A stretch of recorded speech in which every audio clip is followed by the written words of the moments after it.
Canon in C 就會好，使唔使還完？Canon in C 就。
Testing. Okay, great. So welcome back. Our afternoon session will be more also academic focused, and we will have three speakers. The first one is from Shenzhen University. Another two is from University of, one from Europe and another from Australia. And we will introduce them later. So here we have Professor Wang. He is a PhD graduate from Shanghai Jiao Tong University, prestige university in China, and he completed his postdoc fellowship at the University of Leuven in Belgium. Currently, he is associate professor, distinguished researcher in the School of Biomedical Engineer, Health Service Center, Shenzhen University. Dr. Huang's research primarily involves around the development of robust neural signal decoding method in the domain of motor and sensory functions, as well as precise neuromodulation technology. I remember he also have kind of EEG brain code, right, for everybody. So he can recognize you by your brain waves. So he actually has quite some applicable in of scientific research and encompassing brain-computer interface, neuromodulation, neuroprosthetics, and a related field. Actually, he has also bring some devices here, so you can try to measure your brain after 2 sessions, and then we will have workshop. Okay, so without further ado, let's welcome Dr. Wang.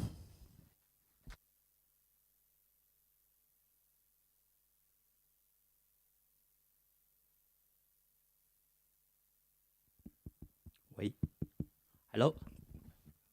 So good afternoon, everyone. Thank you for the invitation from Dr. Gao. It's very glad to share my works in this conference. So today, my topic is the cerebral harmonic brain entrainment through the high entropy music. So my topic will include the 3 parts. The first is the background, and the other 2 is 2 parts of my work. So a little bit different from everybody here. I'm an engineer guy. I'm in the background of the engineering. So maybe my work will be a little bit different from yours. So it's very glad to share my works here.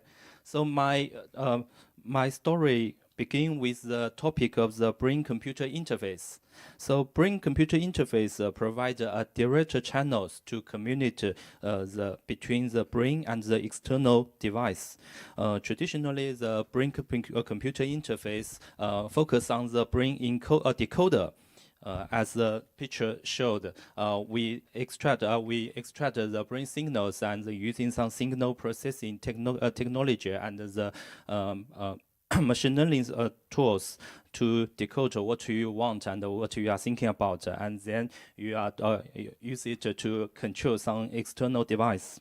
But currently, the trends changed it from the brain-computer interface to the brain-computer interaction, as the 2 pictures shows here. As the 2 pictures shows here, traditionally the brain-computer interface focus on the decoder. It's a one-way forward pathway. It's a one-way forward pathway. It's focused on the control of the external device, such as control the wheelchair or doing some speller tasks on the computer. But for the brain-computer interface interaction, it's changed. It's focused on the brain part. With the decoder part, we include the encoder part. the encode part can be used to make the brain to like something like the cognitive augmentation and also the skill learning or neural rehabilitation. So my question is how to make the encoder. Traditionally, there are some tools to make the encoder, such as the neuromodulation, using some electrical or mechanical ways, like the TMS or TACS technology, to modulate our brain directly. Or we can using something else, like the ultrasound. Directly modulate your neurons to make the encoder. The advantage of these tools is it can directly modulate your brain. But the disadvantage is that there's a large intra and inter subject variability, and there are also very large artificial contamination. So you can see using the TMS, our EEG signal online monitor will be directly polluted. It's not easy to recover the true, real EEG signal from the polluted signals. So the other ways to make the encoder, like the neurofeedback, it also has a very long story used for some disease like ADHD. But there are a lot of part of the user couldn't be benefit from the neurofeedback. And whether it's a placebo effort, it's still controversial. It's still in the discussion. In my part, the main part of the neurofeedback is the self-regulation. Like here, you the EEG signal extract and doing some signal processing. Signal sensing tools and display on the user, and the user have to regulate your signals, your EEG signals by yourself. But it is not easy to modulate your brain signals. You can move your hand very easily, but if you can control your EEG signal, it's not easy.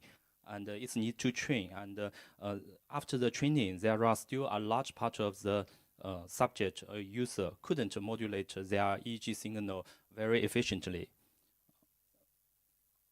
So similar story happened also on the rehabilitation training, like using the BCI technique, motor imagery-based BCI for the post-stroke rehabilitation. It's for the BCI, it's directly the most direct way used for the clinical use, and there are also a long story for using this kind of technique. It has been proved to be a very effective way for the motor post-stroke motor rehabilitation, but its reliability still required validation, which means that there are very large inter-subject variability on the rehabilitation. So the problem in the BCI is similar as it is in the neurofeedback. Like motor imagery, people also didn't know how to how to modulate their waves to control something like a wheelchair or some robotics. And in neurofeedback, it's also difficult for the subject to modulate their neural waves directly.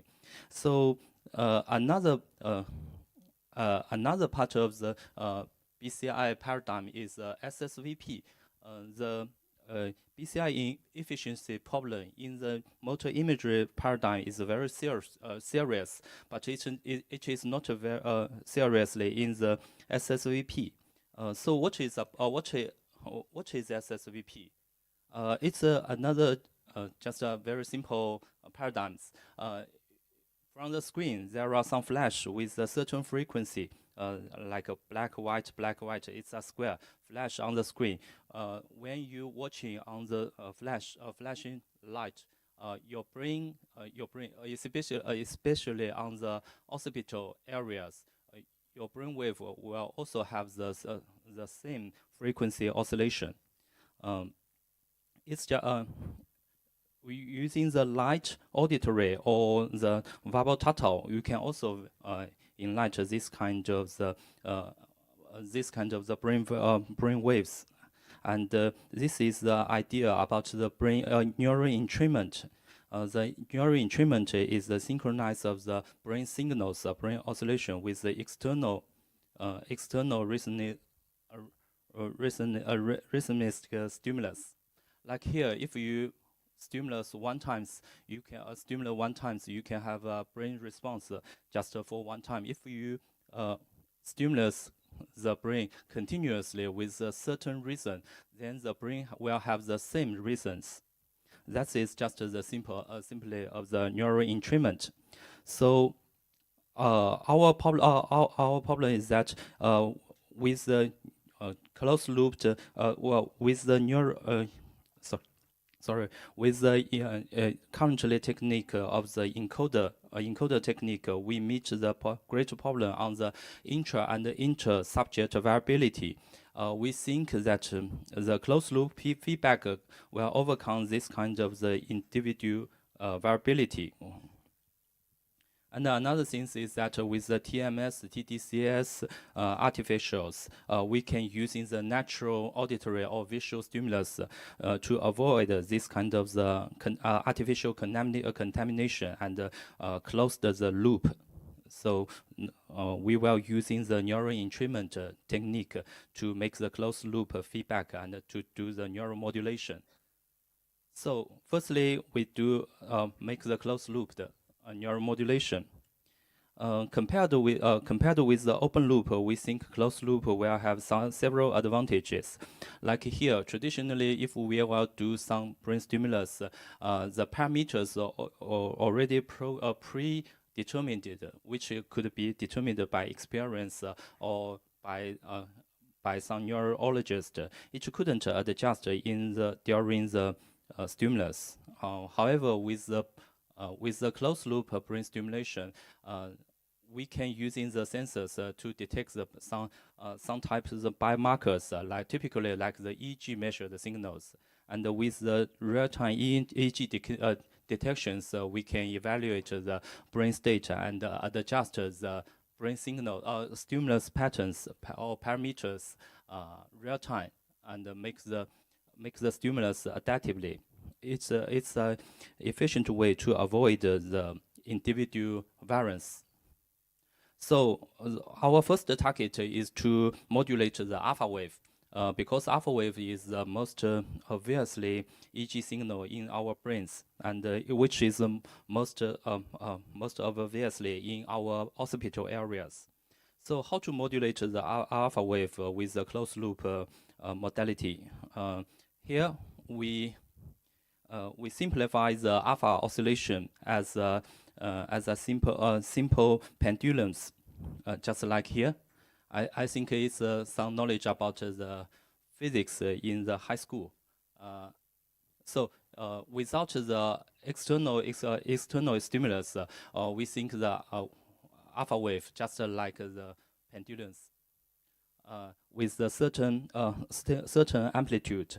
However, if we using some external force working on these systems, like in certain timing, like here, we always make a force in this time point.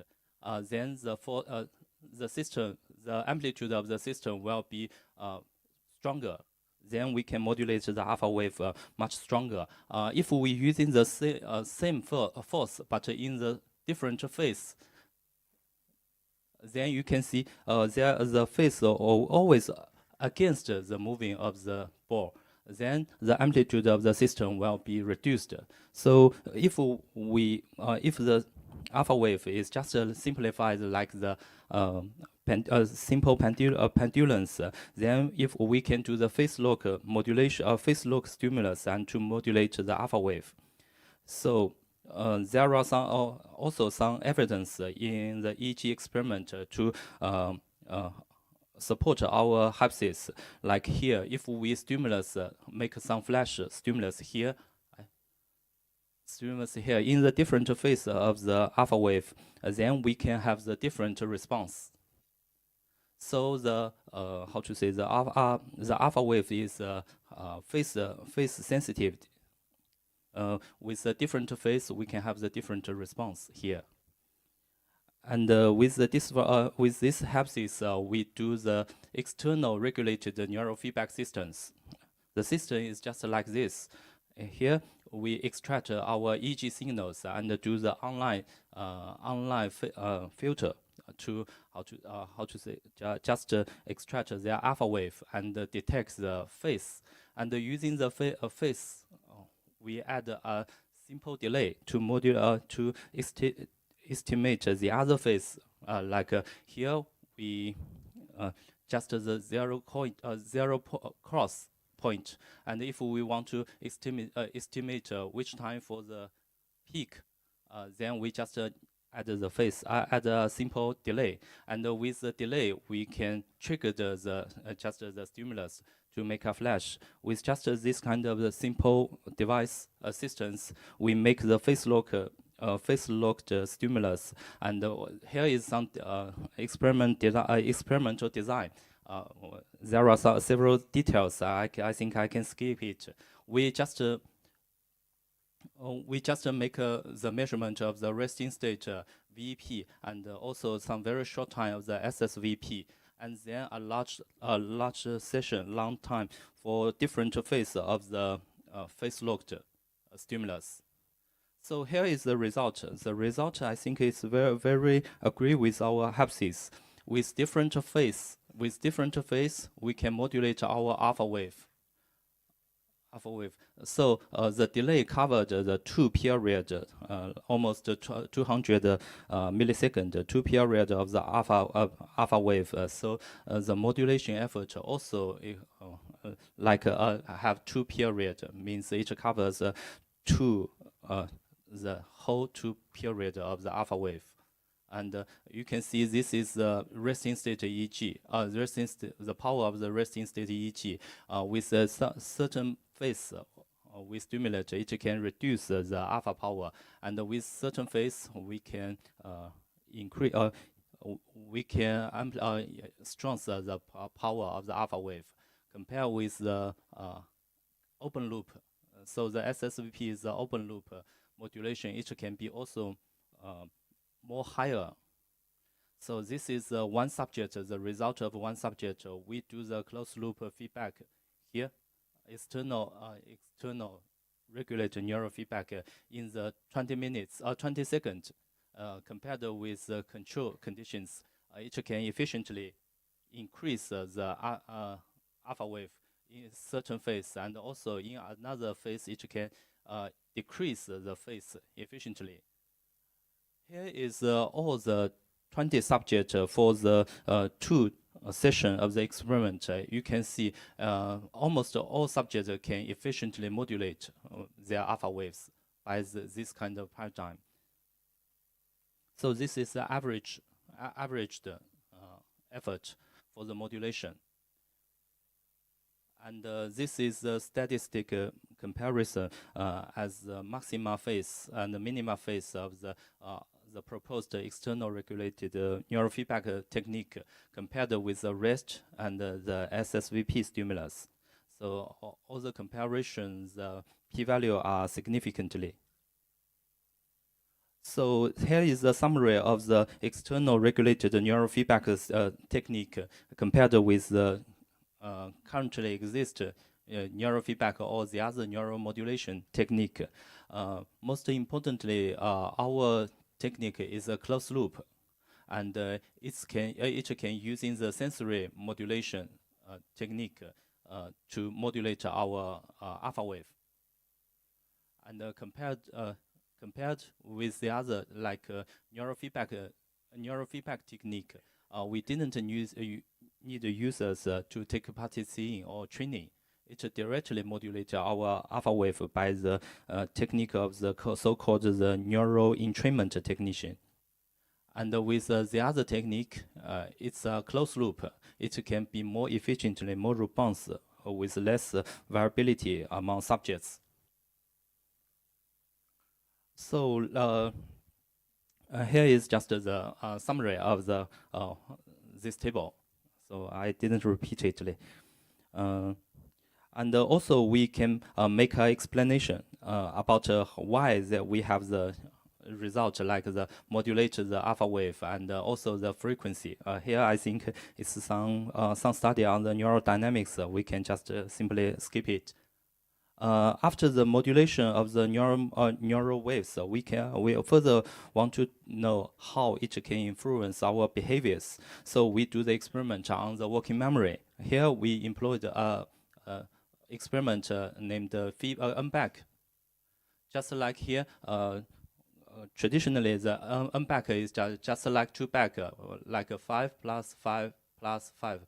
Sequentially present on the screen. If you found the 5 is the same as the previously the second one, you just click the keyboard and say yes, it's a 2 back. If like here it's a 3, it's not the same as the 5, so it's not the same. Just like this, it's very easy for one back task. 2 back is okay, but like 3 back, 4 back, it's quite difficult. Here we just using the normal one, just the 2 back, but differently from the traditional 2 back paradigms. Here every digital or the characters are present on the certain face of our EEG signals. So firstly, we found that with this kind of digital present on certain face, we can make the made the alpha wave modulation. Each is with different phase. It modulates our wave, both the amplitude and the frequency. And here also, this is the power, and also the behavior result. The reaction time is correlated with the power modulated by our closed loop technique. Here is the multi-subject result.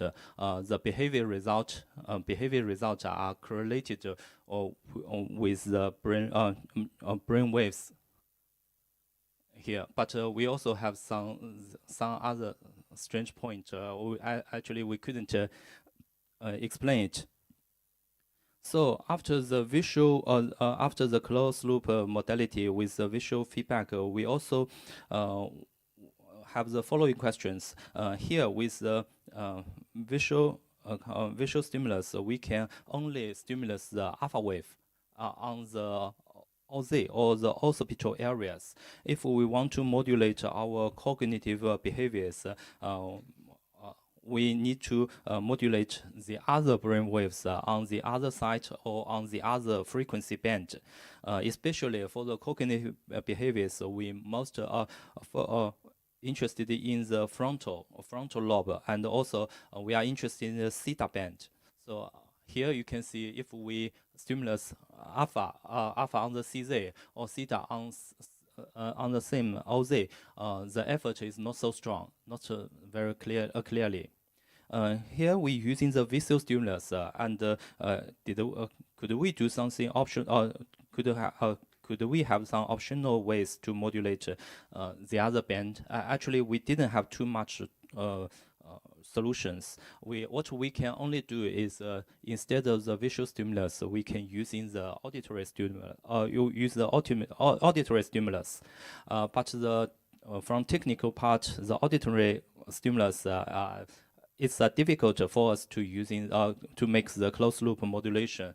The difficult point are from the two parts. One is the response of the traditional auditory steady state response is on the gamma band. It's very fast. We couldn't using our real-time signal processing technique to fastly processing the data in the gamma band to make the real-time feedback.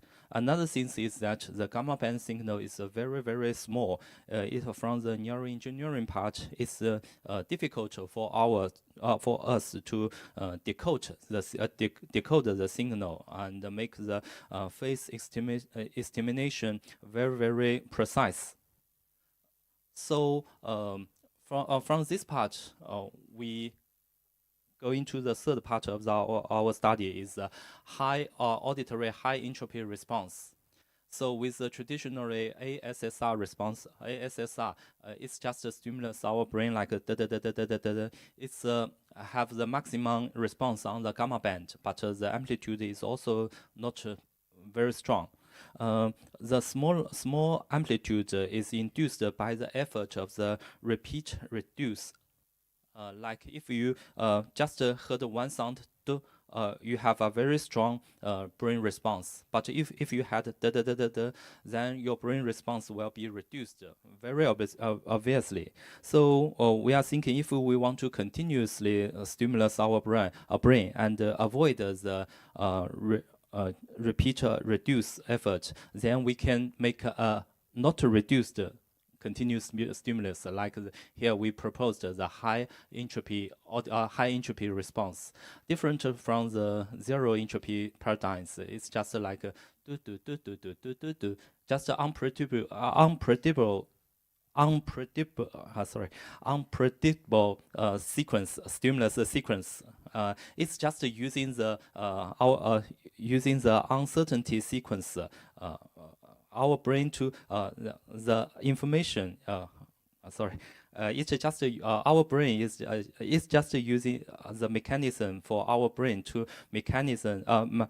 to processing the signals with the this kind of the uncertainty stimulation sequence, or the single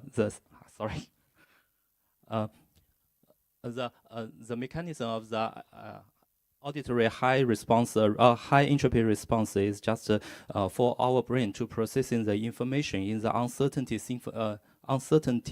sequence, because it carries the information for like this one, just like Dr. Gao presented in this morning, the Morse code. If we have only the code like do, there's nothing, not any information can be transferred. But if we have this kind of the uncertainty sequence, then we can carry the information from this kind of sequence, and our brain can efficiently to processing this kind of information in this sequence. Then we can have the great response. So with this kind of response, we can with this kind of the AHER, we can evoke a great response in the frontal theta band. So the entropy is also a great effort in the musical. Like here, the study from the current biology in 2019, it is discovered that the uncertainty and the surprise are made a great pleasure of the music. Here we just to improve the pleasure, uncertainty of the stimulus sequence to make the make the stimulus more pleasure. Maybe after the slide, I will show you some music made by the AHER. So with the AHER, we want to know three things. Firstly, which the frequency band response, which band is the response most greatly, and the second experiment shows that is the greater response is majorly come from the the difference of the notes, or just the uncertainty of the sequence. And the third experiment is compared the efforts of the AHER and different from AHER and ASSR. There are mainly two efforts. One is the frequency band. One is from the gamma band. One is from the theta band. And another one is its modulation way is different. One is amplitude modulation, and another is pure tone. Just here, like here, what you will heard is like wang wang wang wang. Like here, the tone burst, the sound just like da da da da. It's the different way to modulate our brains. So we can see, we want to see the two efforts, how the two efforts influence the modulation of our brain. And also we want to compare with the amplitude with the traditionally SSVP, or here called VSSR. So the first experiment, the result from first experiment is also simple. Just here we can see the response is mainly on the frontal lobe, or called middle frontal lobe, and it has large response on the theta band. And the second experiment showed us that the uncertain signal processing is mainly efforts for the response. Here we can see that the difference of the nodes also make the response greatly, but the uncertainty makes the response much more larger. And here we also compared with ASSR. Here, if we at 44 Hertz, the AHR has a smaller response than ASSR. If we going from the gamma band to theta band, their amplitude are similar. But if we change the modulation way, then AHR have the much larger response than ASSR. Here we can see the amplitude is in logged. It's in dB. So the amplitude, if their difference is three difference, then their actually their amplitude are 1 times larger than the others. Here we can see from the here minus 17 to almost 0. Here there are almost maybe 20 or 30 times larger, make the signal larger. But we have to say, compared with SSVP or VSSR, the amplitude is still maybe 1 or 2 times smaller than here the classical SSVP. So with the high auditory high entropy response, we also make the closed loop neuromodulation. Here with the ASSR, here is a closed loop neuromodulation, and with the ASSR, we couldn't modulate our brain response, and with the AHR, the amplitude and the frequency modulation are very clear. So here we also modulate on the working memory. Here we using another paradigm named Sternberg paradigms. It's some kind of easy, like here at the beginning of the trail, we have a cross to make you ready. And then we have second to have a train of the characters on the screen. Here we have 9. And after that, we have a cross with 3 seconds.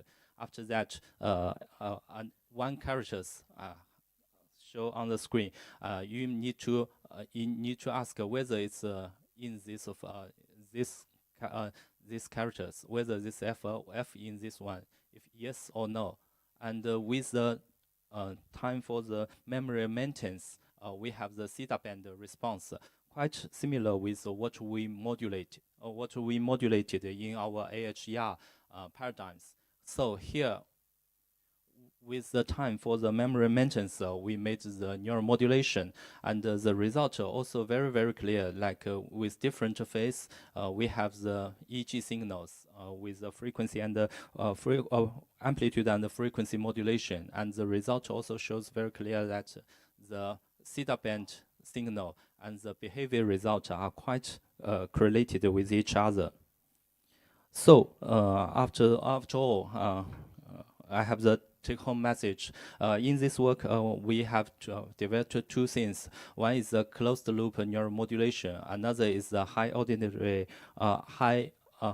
high entropy response. So the AHR paradigms is a very novel approach for the entrainment that can enhance the brain synchronize by increase the uncertainty of the auditory stimulus. And the high auditory and the AHR also related to the experience of the music pleasure, which can be potentially used for some kind of the music intervention. And at the end of the talk, I could show you some results about the real time real-time signal with the so-called high entropy music. I don't know whether it's loud enough.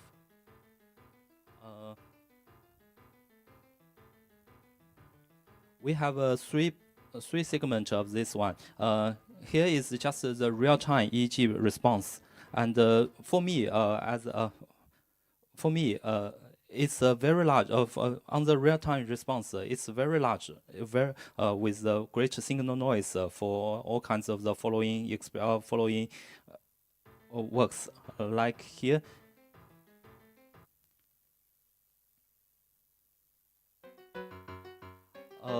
The three what I select here show you some the three parts of the music is just in our group competition. We have 20 segments of the music segment, and here what I show is the most three pleasure one, or which is also the most three how to say, with a greater neural response.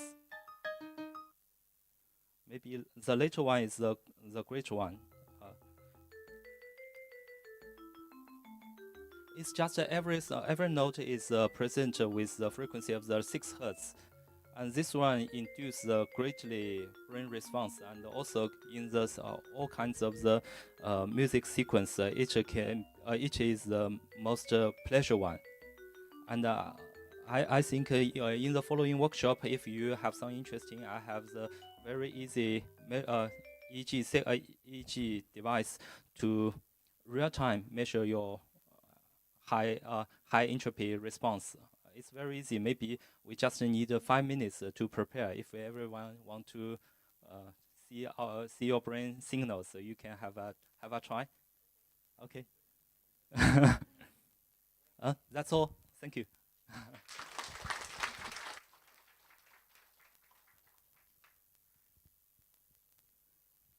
So we have one more questions from the audience.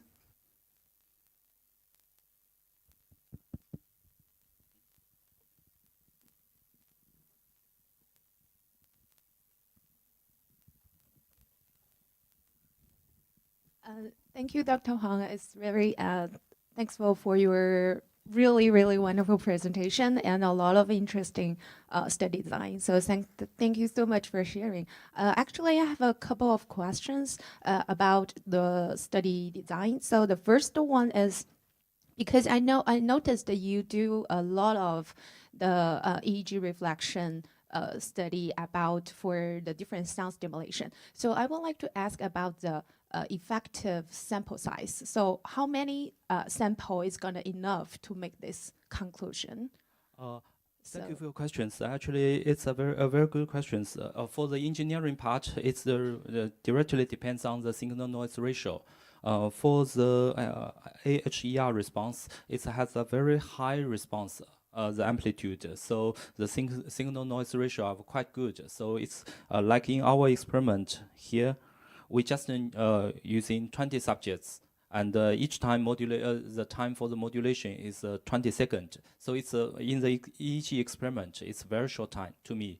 And the subject, the size of the subject only 20. I think during for the 20 subjects, the efforts are also very consistent among the 20 subjects. Okay, thanks for answering. Okay, I still have another question, because I saw you have played the different sound stimulation for the students, and they have a really interesting reflection on their brain waves. So the question is, I'm not sure if you have tested how long time for the effect gonna last, or if that's gonna have a little bit longer lasting, or they just have this response immediately when they're listening to the music, or they still have a few the continued reflection after the stimulation.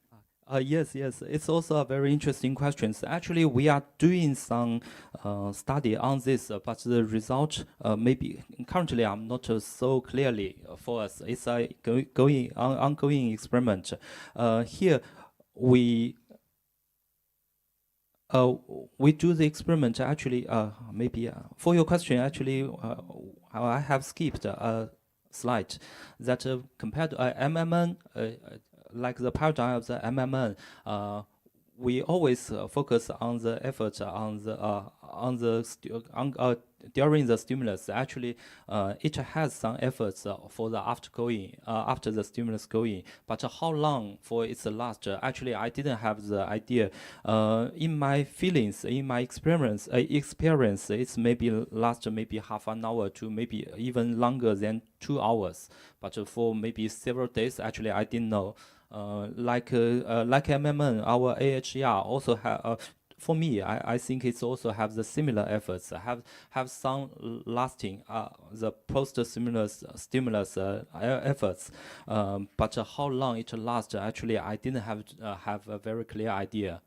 Okay, thanks for Thank you. answering. I just yeah, because I asked this question as I think for some clients or children who has the diagnosis with some special needs, if they have a really different brain response, and they could be, I mean, like aroused by the different sound stimulation, and if they could get this intervention like a normal training every day or sometimes a week, and I just interested like if this gonna have a long lasting for their brain function to improve. So just a curious question.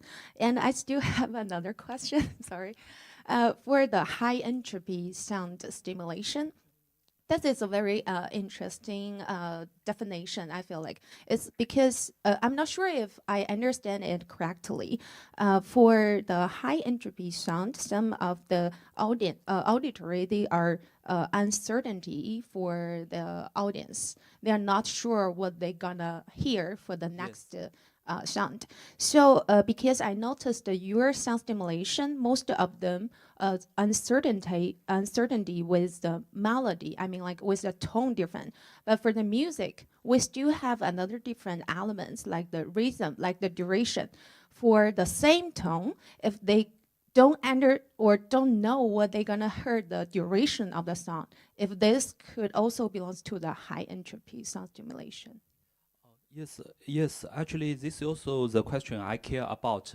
Actually, like also compared with MMN, the effort for the duration is more clearly than the melody, like the frequency of the notes, but limited on the frequency analysis technique. We can only do the the stimulus with certain very fixed pattern.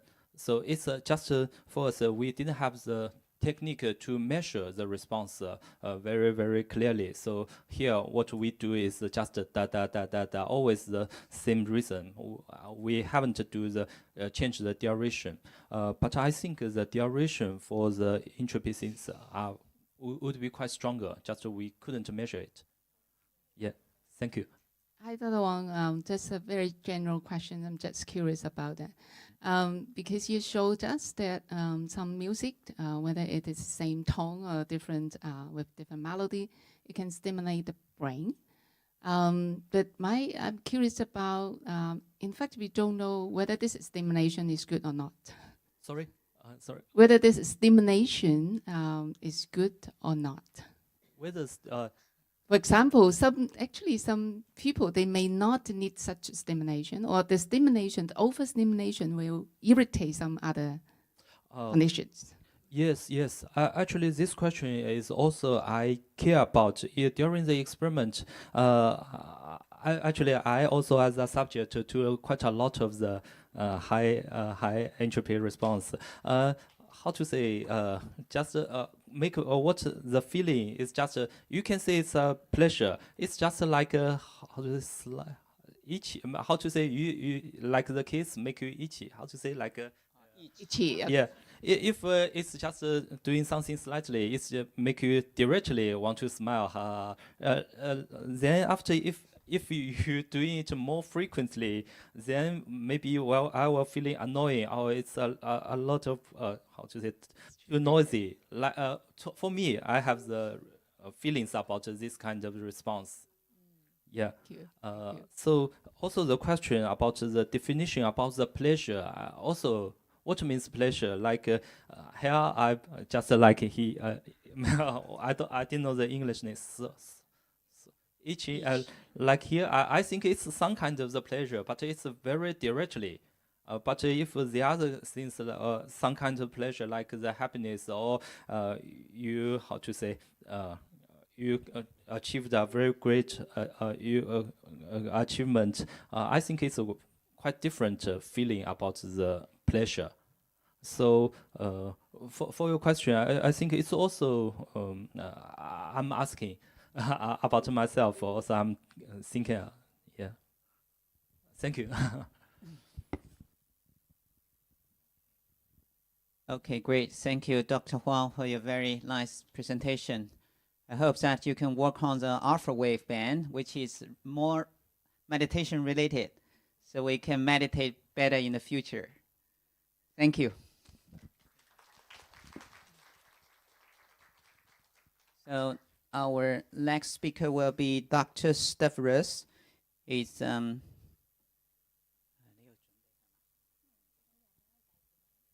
okay, so let me introduce the Dr. Skouras first. He is a cognitive neuroscientist with a background in the artificial intelligence, virtual reality, and real-time fMRI neurofeedback. Work as a neuroscientific collaborator in the laboratory of neurology, neuroimaging, and cognitive in the Faculty of Medicine in the University of Geneva. He was also an associate professor at the Department of Biological and Medical Psychology in the University of Bergen in Norway. And he is a clinical project manager at in South Hospital, Bern. His neuroimaging research related in utilizing the musical stimulation to investigate the neural correlates of joy and fear, as well as utilizing advanced graphic theory methods to introduce study the sustained emotional status. He also led the development of the neural imaging software such as the real-time quality control toolbox and the VR paradigm. And he also performed his first study in the hippocampal down regulation in participant elevated biomarker for Alzheimer's disease, and the preclinical stages of diseases are associated with specific mechanisms of functional compensation, as well as early alteration in brain structure in the limbic system related to hippocampal hyperactivity. He also got a special interest including innovative software-based medical devices, and he is the lead guest editor of the Frontiers journal. Dr. Skouras is currently coordinating a pilot investigation of neuroplasticity and conditioning induced microstructure changes using the neural rights orientation, dispersion, and density imaging, and participate in the development of gamified VR task for functional experiment. So generally, he has a similar background with Dr. Huang, and also involved in the music therapy and the neuromodulation. Okay, let's welcome Dr. Skouras. Thank you.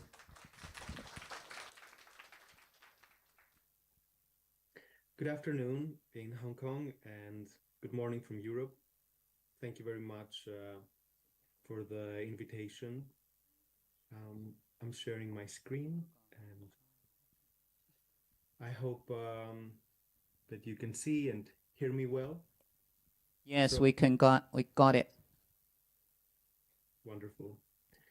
So thank you very much for inviting me to present the results from a randomized controlled trial investigating the effects of music therapy on seniors with memory deficits. These are the interim results from the middle of a study that we're conducting at the University of Bergen in Norway under funding from the Norwegian Research Council. And I am very happy to be presenting it at this international conference today. So this work is taking place in the research group of Professor Stefan Kölsch, who I initially met in Berlin when he was the supervisor of my PhD, and where we studied sustained emotion through neuroimaging, with a particular emphasis in the results in the limbic structures like the amygdala, using music to elicit these emotions. And following that phase, around 2014, Stefan Kölsch moved to Bergen, where he became an associate professor.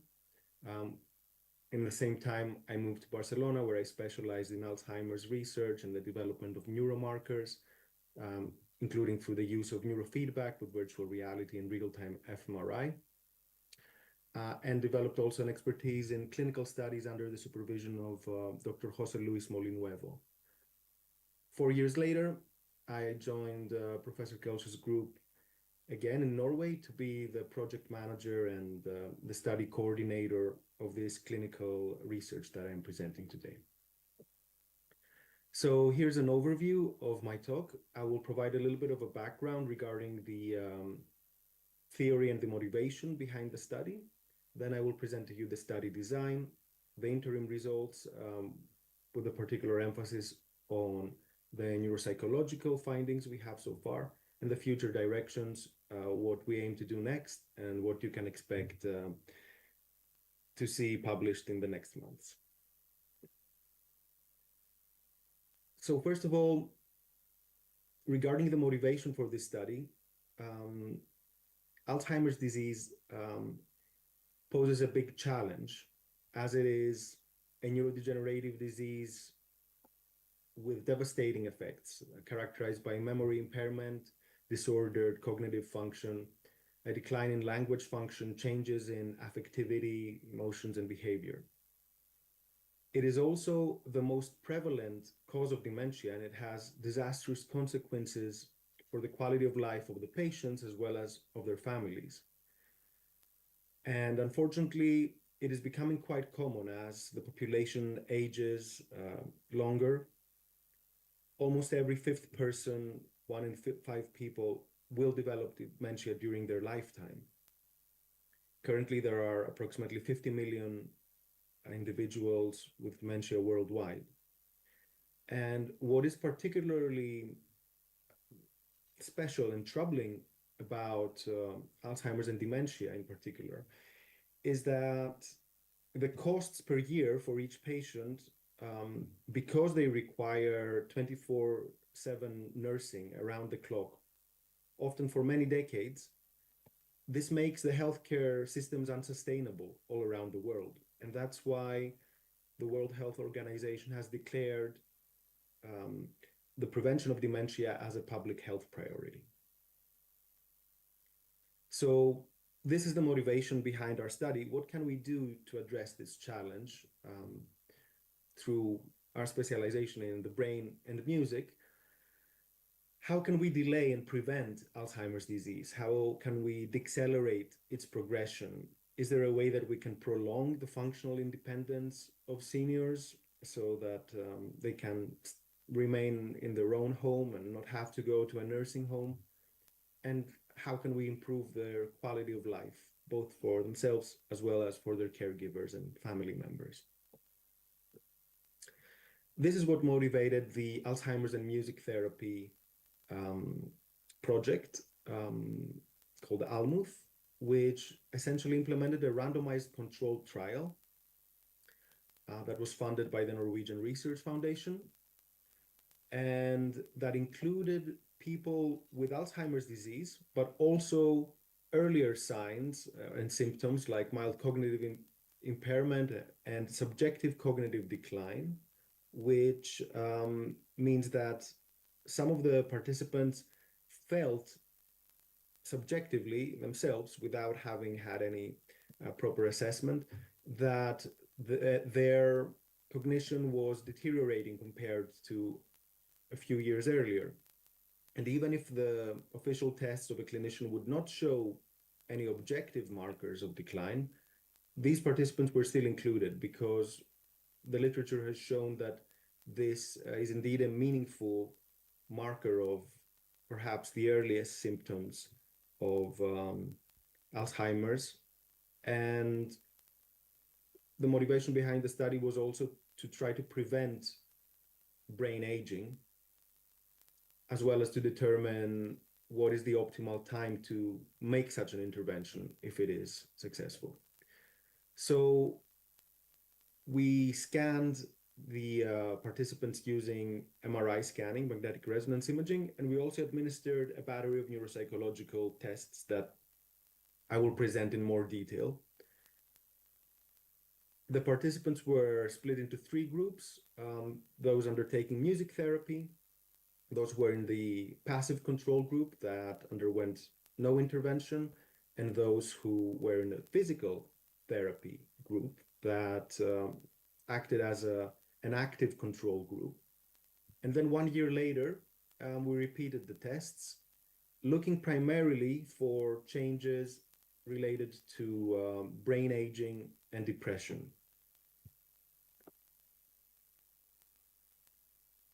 Now you could ask, why did we expect that a music therapy intervention might have an effect on brain aging and depression? So if we look at the literature, we can see that a relatively brief exposure of Alzheimer's patients to music, such as just listening to music for a few minutes every day, has, or even on one specific occasion, if the music is selected to be related to the early memories of that patient, that can have a significant effects on the autobiographical memory reports of the patients in terms of having fewer so-called empty words, having a higher grammatical complexity in their speech, and propositional density. So both autobiographical memory and language production are enhanced through music listening. Moreover, brief music exposure has beneficial effects on episodic memory retrieval, and patients are able to remember episodes from their earlier life more easily after listening to some music that is familiar to them. And also, patients are able to learn to retain words and remember them better if they learn them as sung lyrics compared to just learning it as simple text. So this has led to the assumption that despite a severe impairment of episodic memory, some patients with Alzheimer's disease have a nearly intact memory of musical information. And many patients also have performed in case studies similar to the control group range in tests such as distinguishing familiar from novel melodies, identifying wrong notes in a melody that they know, and also singing familiar tunes. So the long-term familiarity for melody was preserved across multiple levels of Alzheimer's disease, from moderate to severe, and the ability to sing a melody when prompted by its lyrics was retained at the mild stage of the disease by a few individuals, at least, in some of these studies. So this could even suggest that there's a separate type of modular processing for musical memory compared to other types of memory that could itself exert positive effects on episodic and semantic memory. This is consistent with a case study by Finke et al. In 2012 of a 68-year-old professional cellist who developed severe amnesia following encephalitis. Despite the severe semantic and episodic memory impairments, this patient performed like healthy musicians in various tests of recognition memory for music. The patient was strikingly unimpaired in the learning and retention of new musical information, despite a severe impairment in learning, for example, new faces. So the authors concluded that learning and retaining musical information depends on brain networks which are distinct from those involved in other types of episodic and semantic memory.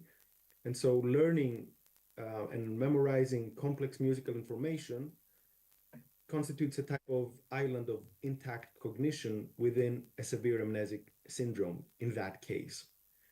So this led us to hypothesize, can this also apply in some cases to Alzheimer's patients? And can we help them through music therapy to harness the power of the musical memory that may be intact and perhaps expand this to other domains of their function? What was perhaps innovative about this particular study is that we used MRI-based neuroimaging clinical endpoints that were actually derived through the use of machine learning. And this was based on an approach developed by one of the collaborators of the study, Christian Gasser from the University of Vienna in Germany, who has developed certain machine learning methods, including neural networks that have been trained with healthy data of large samples of people across many different ages, so that they are able to look at an MRI scan analyzed through voxel-based morphometry and estimate the brain age of a person. What is very interesting is that if we look at the actual age of a person and the brain age estimated by these models, sometimes there is a gap. So, for example, if a person is 70 years old, but their brain age appears to be 80 years old, then we can speak of a 10-year brain age gap, and this suggests that the brain of this person has aged more quickly than expected, and that there's more likely to be some atrophy or neurodegeneration.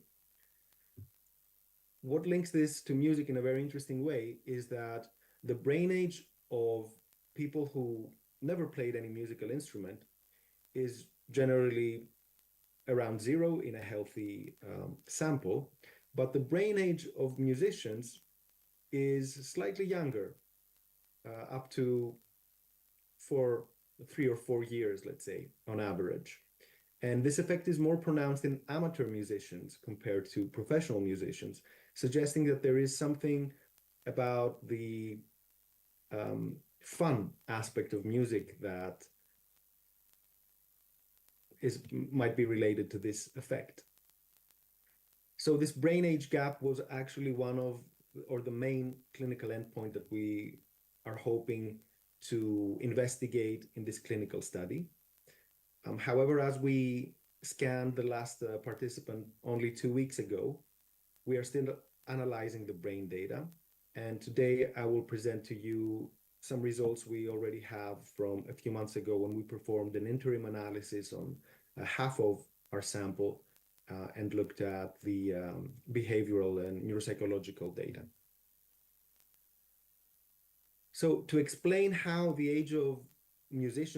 brain age of musicians might be younger than that of non-musicians, our group has published a paper in the past couple of years presenting this framework that this effect is related to the stimulation associated with dopamine release, which can also be due to listening to music. So this has established effects related to stress reduction and by extension to the reduction of inflammation, including in the brain, which is one of the first things that happen in the biological cascade that leads to Alzheimer's disease. And in parallel, there's this hypothesis that dopamine release stimulated through music can lead to neurogenesis by the activation of the anterior hippocampal formation, which is, of course, a critical region in the case of Alzheimer's disease. So I'll move now into presenting the methodological details of the study. And I want to point out that this is not my individual work, but that there was a large team effort behind this, including several psychology PhD students, professional music therapists and professors of music therapy, professors of physiotherapy, experts in brain and music, as well as neurologists, computational neuroscientists, and clinicians. So the main study design is presented in this graphic that is actually published because we have published the study protocol for the study already a few years ago. And participants basically visited us at the lab at the University of Bergen and also the adjacent university hospital 4 times. Initially, they were screened over the phone, and then they visited the lab. There we performed the first round of neuropsychological testing, and in the second visit, the MRI scanning. Before that, participants had been randomized to music therapy, physical activity, or passive control group, and then they received either a session of music therapy every week or one of physical physiotherapy, physical exercise rather, or nothing, depending on which group they were allocated to. 12 months later, they would return and we would repeat these tests, including also assessments on cognitive, affective, and physical performance. So the music intervention group received weekly singing lessons, and they were also, these were one-to-one with a music therapist, and they were basically learning breathing exercises and singing and how to learn specific songs. Some circle songs were used, as well as some well-known folk songs and other popular songs from their culture, some using just one voice and some using more voices. And the participants were also given recordings so that they could practice at home these songs, so that once or twice every month, they would also meet for a choir session where all the participants could get together and the music therapist would act as a choir leader, and this way they could also enjoy music in a more social setting. So it's important to mention that the emphasis of this musical intervention was more about the musical participation rather than the good performance. So it was more about connecting through the music and developing one's abilities without necessarily having a goal or making this competitive in any way. In contrast, the physical intervention group met weekly as a group and had physical exercise sessions. And occasionally, once a month or so, they would go on a group hiking excursion. So the results I'm presenting spread the physical, cognitive, and affective domains, including 5 different scales that we will see in detail now. First of all, the short physical performance battery. It is designed to measure lower extremity function using 3 simple tests. These are the balance test that assess static balance. The participants are asked to attempt 3 standing positions, to stand side by side with the feet together, or in a semi-tandem stand or in tandem stand, where the heel of one foot must go beside the big toe of the other foot or in front of the other foot. And each position must be held for 10 seconds to be considered successful. The second test is the gait speed test. This evaluates the participant's usual walking speed, and the participant is timed while walking a short distance, usually around 4 meters at their normal pace. Finally, the third test of this physical performance battery is the chair stand tests, where the participant stands seated in a chair and is timed on how long it takes to stand up and sit down 5 times without using their arms to support. So this assesses the strength and endurance of the lower body. Each of these 3 tests is scored on a scale from 0 to 4. and based on established cutoff points, with higher scores indicating a better performance. So the scores from each test are then summed to create a total score ranging from 0 to 12. And this is what we see here on the y-axis. So as expected, we see that the group that underwent the physical exercise improved in their physical performance, whereas the control group that underwent no intervention actually deteriorated in their physical performance after 1 year. This is for a sample of 85 participants. What is very interesting is that in the music group, the music intervention group, the physical performance somehow remained stable.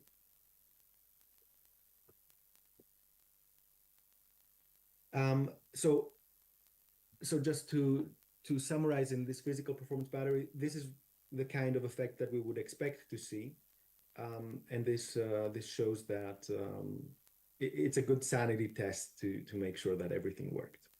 So similarly, we see here in the mini mental state examination, which is a commonly used screening tool for cognitive impairment, with again established cutoffs, so that, for example, here we have the total score, and 24 to 30 typically shows no cognitive impairment, whereas, for example, 0 to 9 shows severe cognitive impairment. Yes, so in the results of this test, again, we see the control group deteriorating in their performance, whereas in the other two groups, although there was a small decline, this was not significant. It is worth noting that while the MMSE is a useful screening tool, it is not definitive in diagnosing conditions like dementia, and it can be influenced by a multitude of factors like the patient's education level, their cultural background, their language proficiency, and so on. So, for instance, someone with higher education might score above the usual cutoff, even if they have some cognitive impairment. And conversely, someone with, for example, a language barrier might score below the usual cutoffs if they don't have cognitive impairment. And not only that, but this test is more suited for patients who already have a level of cognitive impairment. So it's not as sensitive for some of the participants that we were including in our study. Instead of that, we also administered the free and cued selective reminding test, and the FCSRT, which is designed to evaluate memory in a more precise way, and it's more suited for research settings. So it focuses on free recall and total recall, which are different measures of measuring a participant's ability to recall items. And it can also be used to group participants in different stages of objective memory, of subtle memory impairment. And here we can see the distribution across these subtle levels in our sample. There are two metrics that come out of the SED-Q questionnaire, which is another one that we used, which relates to how a participant perceives themselves and their own cognition as declining versus that of versus how their spouse and close ones perceive that. So we're going to look at both of those. And in terms of the free and cued selective reminding tests, we saw that both intervention groups did not deteriorate significantly, whereas the control group did. And this was for both the measures that we studied from the FCSRT. And similarly, with the subjective cognitive decline questionnaire, we see that here actually a lower score is better, because it shows that a participant perceives their cognition as not having declined so much. So we see that there's an improvement in the two intervention groups, and the perception of their subjective cognitive decline is the same in the control group. So no improvement there. However, when we are looking at how others perceive the patient, we don't see any significant difference in any groups, at least in these interim results. Finally, we administered the geriatric depression scale, which is designed to assess the risk for depression in elderly individuals. It is particularly useful because the symptoms of depression in older adults might be different from those in younger individuals, and the GDS is tailored to account for these differences. So the original form has 30 items. Each item is answered with a yes or no, which also makes it easier for seniors to complete. And scores between 0 and 9 are considered normal. From 10 to 19, they would indicate mild depression, 20 to 30, severe. And here we see that there was a significant decrease in this measure of depression only in the music intervention group. There was a trend for a similar decrease in the physical exercise group, but this did not reach significance. And in the control group, there was no change.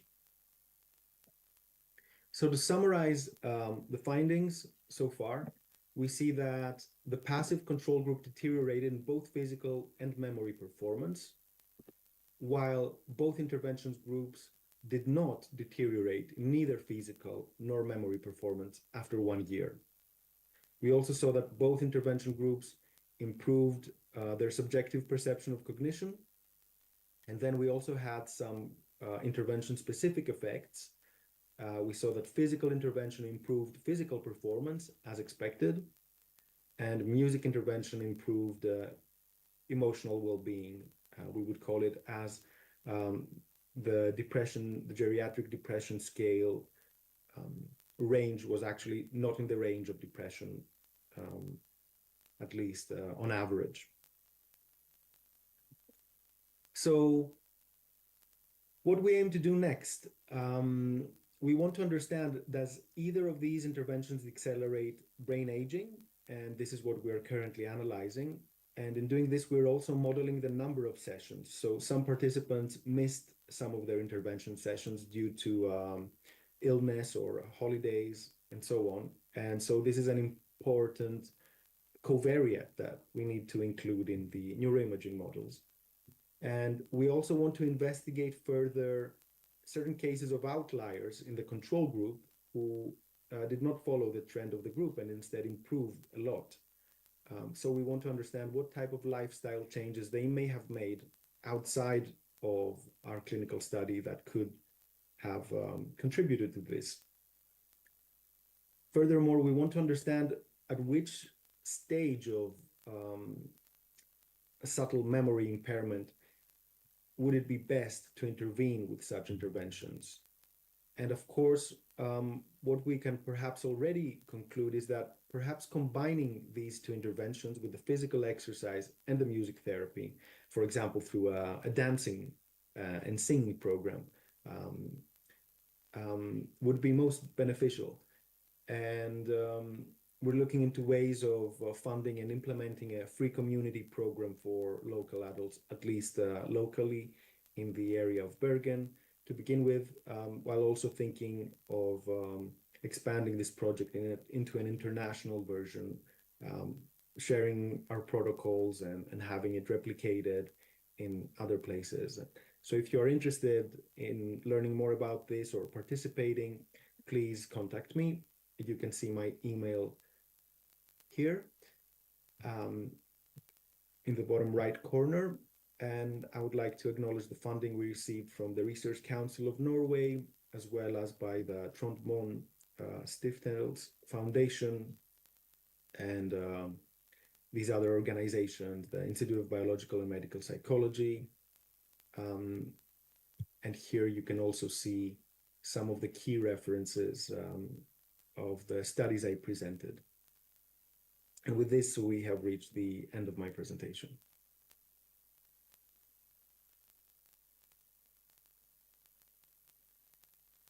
Okay, let's see, is there any questions from the audience?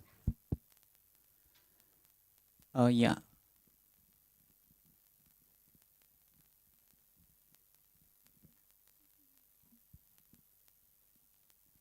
Hi, that was a really interesting presentation and of the results. And yeah, I'm just wondering whether might be possible that. Near, yeah. Speak louder. Okay. Yeah, I was just wondering whether you considered looking at increased respiratory function. I'm interested in like breathwork intervention, and I guess singing and physical exercise might both increase respiratory function. So I wonder if that might also be a factor. I think that is highly likely. We did not measure that per se in any of the tests. Other than in the MRI scanner, I think there may be some measurements through a respiration belt, but we haven't looked at that yet. Nevertheless, I think that better breathing is definitely related to better oxygenation of the brain as well. And this would definitely be preferable in preventing neurodegeneration and atrophy. I think there's a lot of potential for breath work to be implemented in such intervention programs. And that's a very promising avenue for research and for clinical practice. Thank you. Okay, maybe I have one question.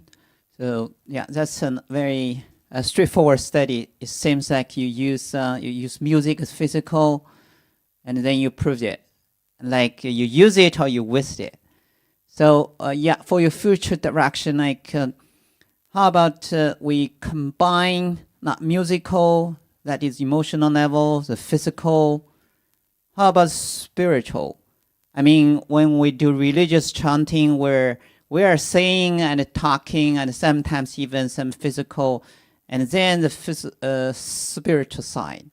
What do you predict? Was that help the elderly dementia, or even actually can improve our mental state?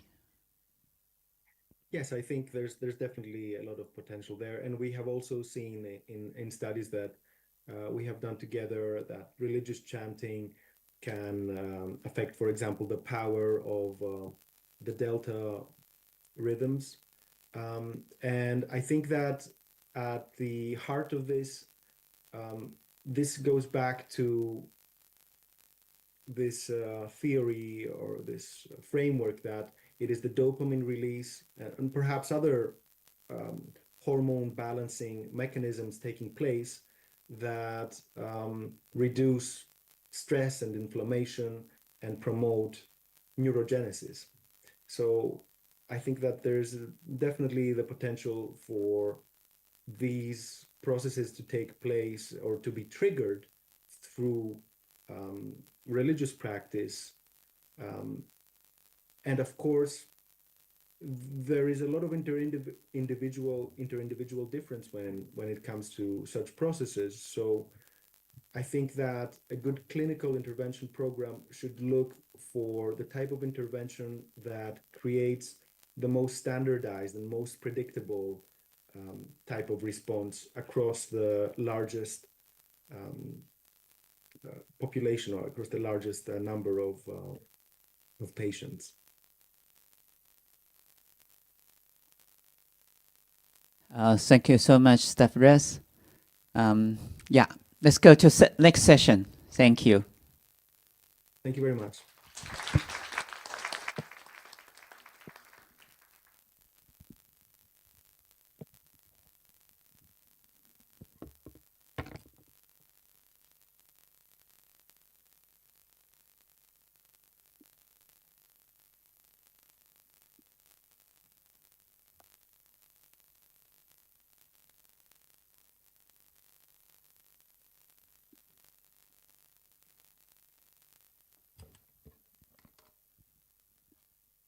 Okay, so our next speaker will be Dr. Jamal Perry. Thank you. So Dr. Gemma Parry is a postdoc researcher in the Bond University in Australia. She focused on the psychological and physiological effect of chanting. And he is also a dedicated yoga and meditation teacher. So he has completed her PhD study in psychology of chanting at the Macquarie University in Australia. Gemma primarily investigate how chanting or spiritual chanting can, at specific songs, can decrease the psychological and the physiological stress to enhance social connection and ultimately expand the state of awareness. Through her research, he aims to provide evidence-based support for the therapeutic potential of spiritual chanting. Let's welcome Dr. Gemma Parry.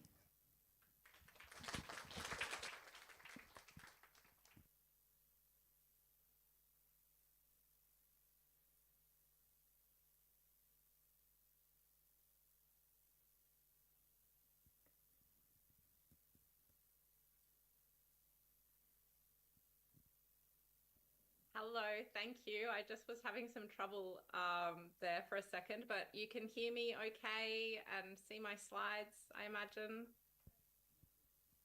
Yes, perfect. Thank you, Junling. So it's really exciting to be exported suddenly to Hong Kong, coming in from Australia right now. We're just a couple of hours ahead, so it's 5 p.m. on a Friday afternoon, and it's really lovely to be here. It's really been fantastic to hear all of the talks so far. When I saw a conference on religious chanting and, you know, art therapy and counseling and Buddhism, I was really excited, and yeah, it has just been wonderful so far. So thank you. So I'm going to be speaking about the universality and diversity of chanting practices across the world and throughout history, because we see chanting in many different traditions and also for thousands of years. So here are just a few examples. We have like Indigenous Australians that chant, and they chant to navigate the land and to connect with their ancestors and the spirit world. We have, for example, like the Catholic Rosary, we could see as a form of chanting. They call it prayer, but they're still using this repetitive sound with beads. And that also happens in Islamic prayer, in Muslim traditions. We have Buddhism, of course, and we can do, you know, chanting in groups, and we can do it vocally, or we can do it silently by ourselves. So we can just repeat the sound mentally. In America, we have the Indigenous Americans, the Navajo. They would chant to heal the sick and also promote social connection. And then, of course, in India, we have Hinduism and yoga, and they chant to memorize texts and also in a devotional way. So sometimes you can see here, there's a fire, there's offerings that go into the fire. And also sometimes there are animals. So there's a cow there and it's been blessed with turmeric. So there are different ways to practice chanting. I'm going to share a couple of videos to show some.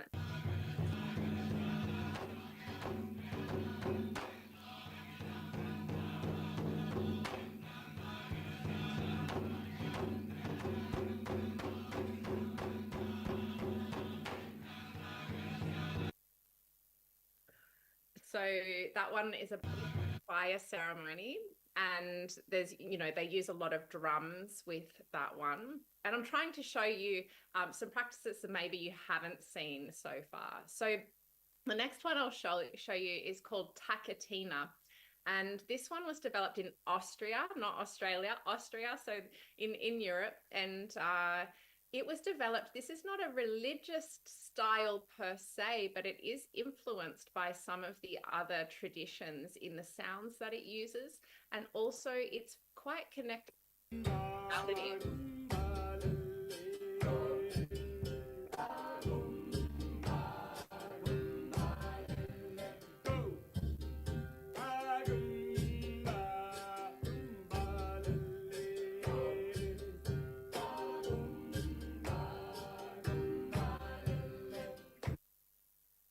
So you can see that they're clapping and stepping and chanting, and they're doing this using 3 simultaneous rhythms. So it's quite hard to do, even for really experienced musicians. And the point of the chanting is not to actually get it right and get all the rhythms right and to sound good, but it's about getting into these sort of altered states of consciousness and feeling connected to the rhythm, even though we're falling in and out of the rhythm.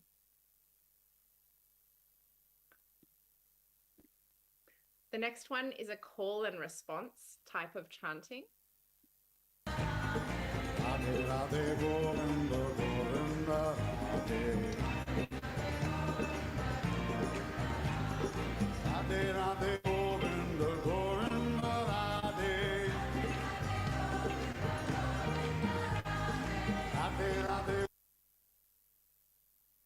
So this one is called Kirtan, which is this particular video is taken in the US, in Hawaii. However, it is very heavily influenced from the Indian tradition. They're using a harmonium, which is like a organ, and also they're chanting in Sanskrit. This one is a Balinese Hindu chant.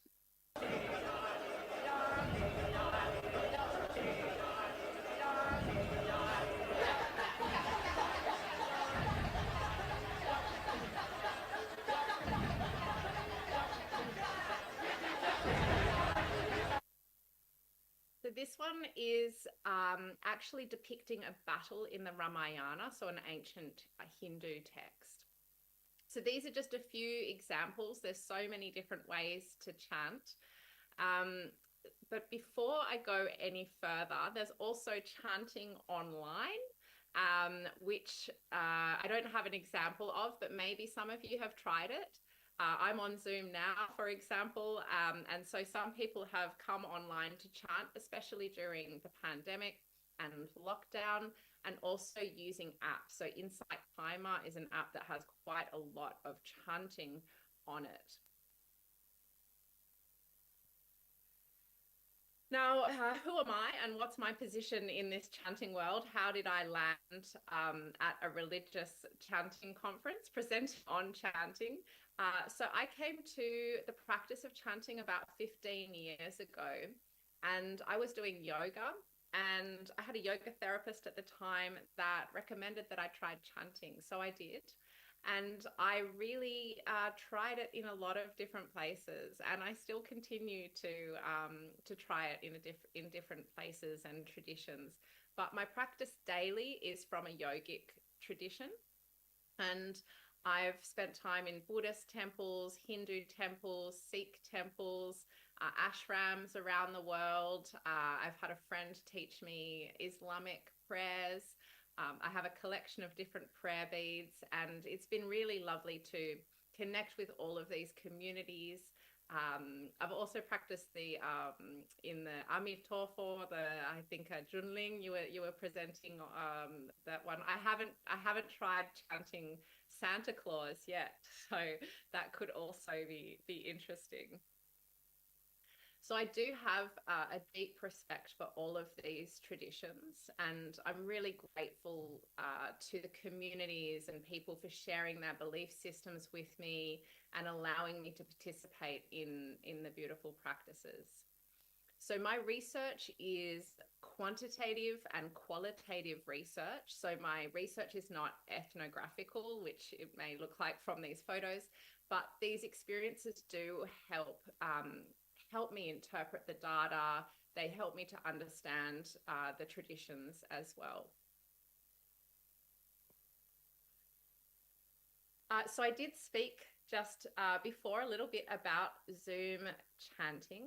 Now, often I'm presenting in places where a lot of people haven't actually tried chanting, but I am assuming that at a religious chanting conference that many people have tried chanting before. It's up to you if you would like to do some chanting now. I thought we might just take a moment to close the eyes. I'm going to chant Om, the sound of Om, 3 times. You can choose to hum. So there are quite a lot of health benefits to humming. So that it can improve immune function and brain function. It produces nitric oxide in the nasal cavity from the vibration. So you could have a hum, or you could just sit silently and just do the chanting internally. So if you do like to sit, just, you know, find it comfortable. You're probably already sitting down now, but you could close the eyes if you like. And maybe just notice how you're sitting. Maybe inhale through the nose, out through the mouth. Just have a sigh and arrive in the present moment. And maybe if you do have a chanting practice already, just maybe reflecting on that, or you could choose to do that right now for this moment. Feel free to join in with I'm going to chant Om 3 times on the exhale. Please feel free to join in, or just listen and repeat mentally. So inhaling together.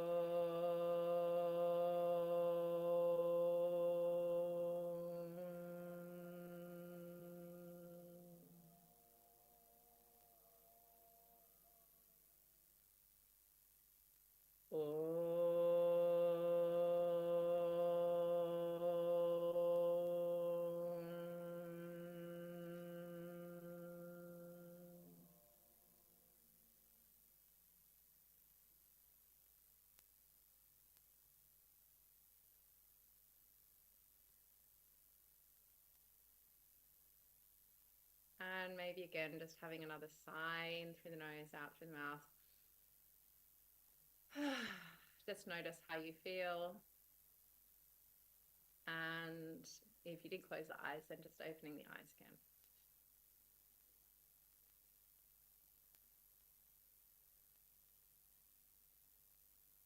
Okay, so we actually did use this sound in quite a few of our studies. I'll play some of the recordings that we used. So we'll have a little bit of a talk about the research now. So previous chanting research has looked into slowed breathing, decreased activation of amygdala and other brain areas, increased mindfulness and focused attention. And today we've spoken a little bit about chanting across different traditions.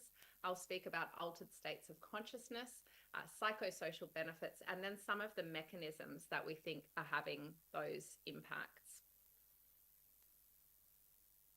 So the first thing that we did with chanting research was we wanted to know who was chanting and what kind of experiences they were having. So we had 464 experienced chanters from 33 different countries do an online chanting survey. So there was no intervention here. We were just asking people about their practices, whether they were chanting vocally, silently.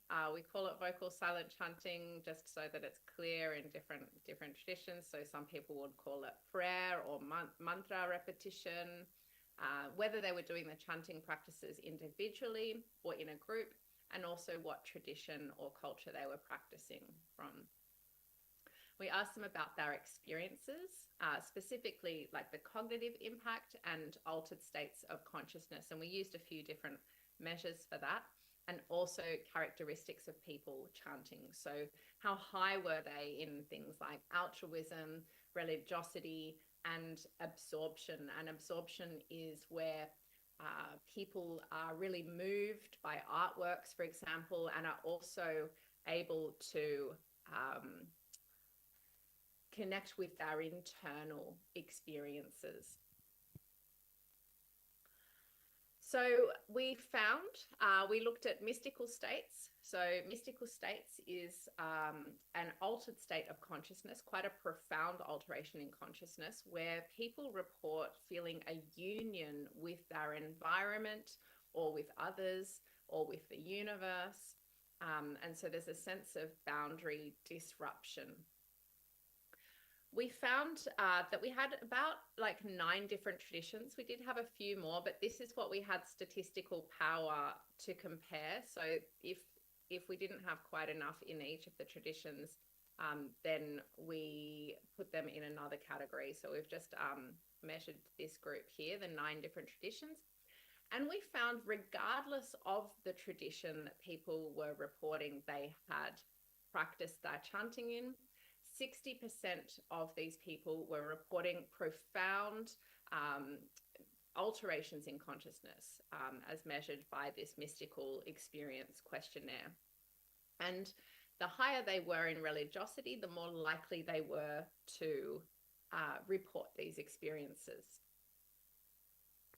So this is the data from the same survey. We looked at different aspects of the chanting and how that was impacting quality of life through a range of cognitive measures and altered states. So we have here on the left engagement, how many years people had been chanting for, which is experience, how long they were chanting for, practice duration, regularity of the practice, were they practicing like every day or once a month, and then also what were they focusing on. So in some traditions the focus can be on the sound, so the articulation of the sound is very important, and sometimes the focus is on a devotional aspect, so praying or devoting to a deity. Or it could be an intention. It could be something to like alleviate suffering, for example. So I won't take you through the whole model here, but we'll just have a look at the top one, flow, which was the biggest impact on, had the biggest impact on quality of life. Dr. Rainbow Ho, I think, was talking about flow, and you can have flow in all sorts of different activities. So it's a merging similar to mystical experience, but in this case, you're merging with the activity. So with the art therapy and things like that, people experiencing flow would have been merging with that activity. And in this case, they would be merging with the chanting. And flow was more impactful on quality of life if the practice duration was longer, and also if there was intention with the practice. Those were the 2 things from engagement and focus that were impacting flow. So then chanting became illegal during the lockdown.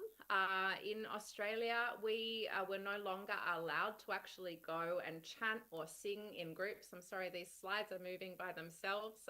They're not sure what's happening with that.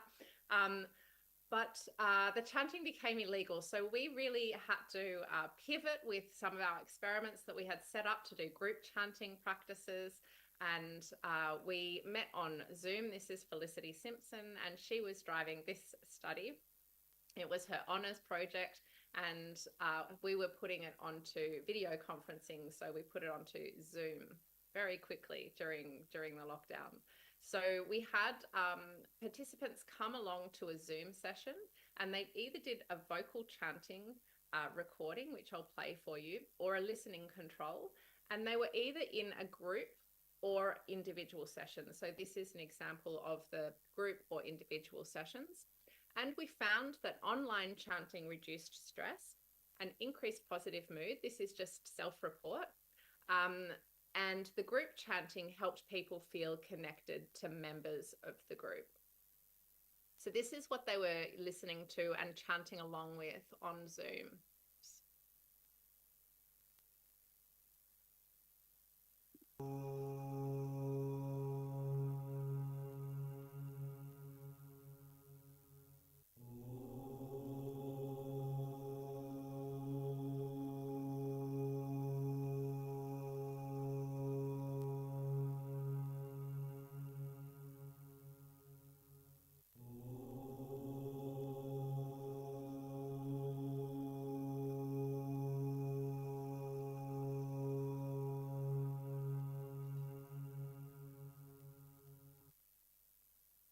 So we had that recording playing so that it was consistent throughout the traditions. On Zoom, nobody can hear anybody else chanting, so everybody's muted, so they're just chanting along with that recording. So that was just a one-off session, and then we wanted to see how a 12-week kind of program would look on Zoom. And this is a study that we're working with Singwell in Canada, and Singwell are looking at how singing impacts people with communication disorders.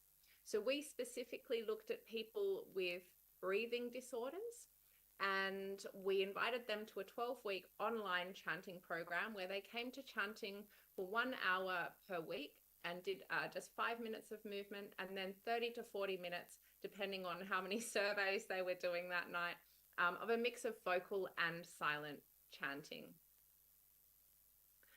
Some of the measures we looked at, we had some measures before and after the entire 12-week program, the macro measures on the left here.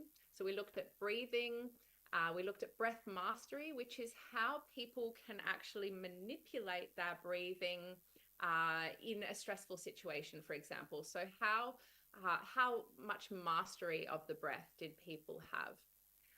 Anxiety and depression, flourishing, quality of life, and vocal quality of life. Now, we've actually just going through this data now. There's a lot of data, but we have analyzed some of it. So I will tell you about some of it, which we found breath mastery to improve after the 12 weeks. We also found general breathing dysfunction to be reduced.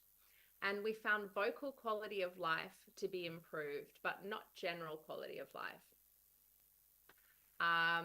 In the micro measures, we're yet to measure anxiety, depression, and flourishing. I'm sorry, I'm also on the edge of my seat, so I can let you know as soon as I do.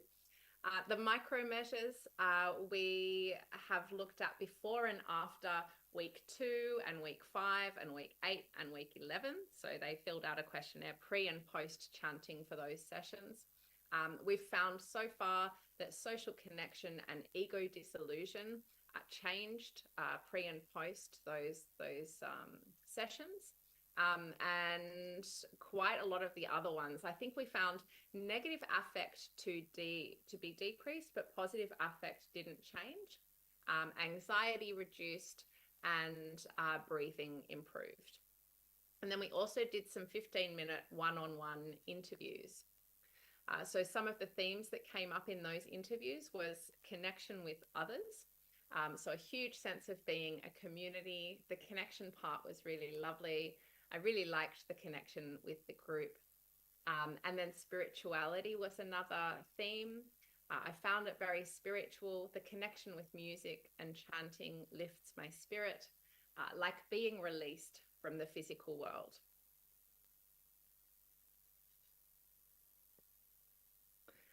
So we've seen some of what can happen with a Zoom chanting, with the video conferencing software. So people are still, even though they're not physically in the same space, they're still kind of with other people. But because of all of these apps around, we wanted to see if anything was happening with, just chanting alone by yourself with a recording at home. So I'll play what we had participants listen to and chant along with. This was a 10-minute recording.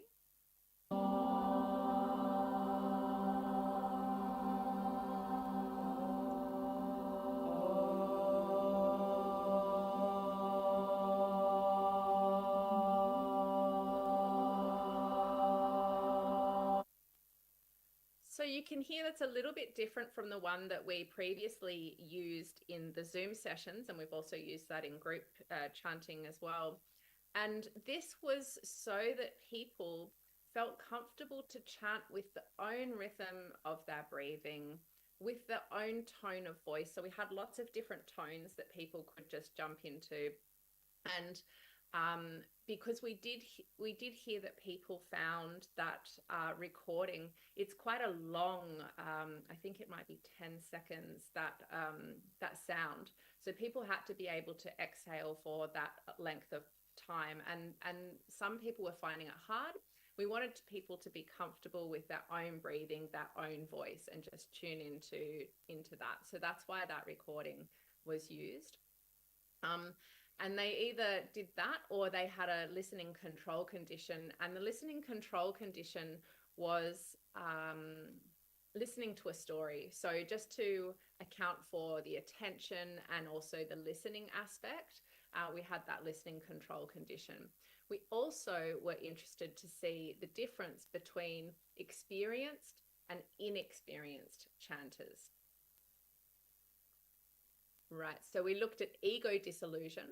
Ego dissolution is similar to mystical states in that it also has this disruption of boundaries. So there's a reduced sense of self-referential awareness, disruption of boundaries between the self and other or surroundings, and it is a recurrent theme in many traditions. So what we found was that the experienced participants here on the right, you can see the chanting in the orange, and they had higher ego dissolution than in the listening control condition. But with the inexperienced participants, we don't see much of a change. The next one that we looked at, the slides just changed over here itself, so was mystical experience, which I spoke about before. So this is, again, the sense of unity with others or the environment. A sense of peace is often involved with mystical experience, and also a loss of sense of time and space. We see here again the same pattern as with ego dissolution, that chanting was higher in the experienced condition compared to the chanting condition compared to the listening condition with the experienced participants, and the inexperienced participants had no change or not a significant change. So there could be a few reasons for that. Some of the open-ended responses from the experienced participants were that they felt soothed and in union with others. Chanting helps connect to the universe and feel joy. And then the inexperienced people, sometimes they said felt kind of ridiculous, not sure if I was doing it wrong, and felt a little lightheaded. So we can see that maybe a little bit more education around it might have been necessary, or potentially a longer period of chanting, maybe years, is important for having these profound alterations in consciousness. Or maybe we need more than just an app and some headphones at home. So here we've put together a model of what we think is happening with all of these altered states and how chanting is actually impacting these cognitive states and altered states and experiences. So we have whether the chanting is silent, individual, vocal, or in a group. We have attention, we have synchrony, rhythm, repetition, and belief systems. So potentially, if you're doing a silent individual practice, there's no synchrony. And if you're not doing a religious practice, then there may not be a belief system. But there's generally a little bit of belief. If you're sitting down to chant, you might believe that it has an impact on the immune system if you don't have spiritual beliefs. But all of these things can be together or separated, but they're all having different impacts. So for example, we have the attention, especially with something like takatina, that you're clapping and you're chanting and you're stepping and you're doing it in 3 different rhythms. It can reduce mind wandering with that cognitive load.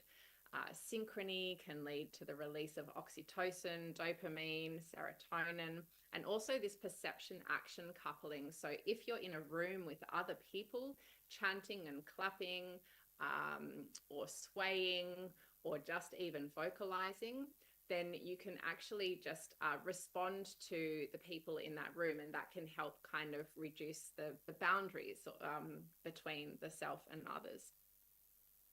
Rhythm can lead to inhibited self-referential thought, so not thinking about the self so much. Neural entrainment, so entrainment with the rhythms externally or with other people. And repetition can lead to a diminished sense of time, which we also see quite a lot in these altered states of consciousness.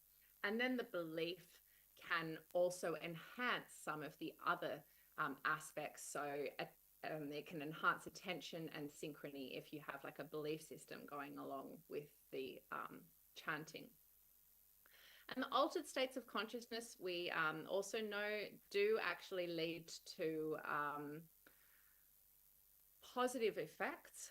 So people have maybe better relationships that lead from them, or just a different perspective on the world. So you can imagine if you have this experience of, you know, unity with the universe, you may feel differently afterwards.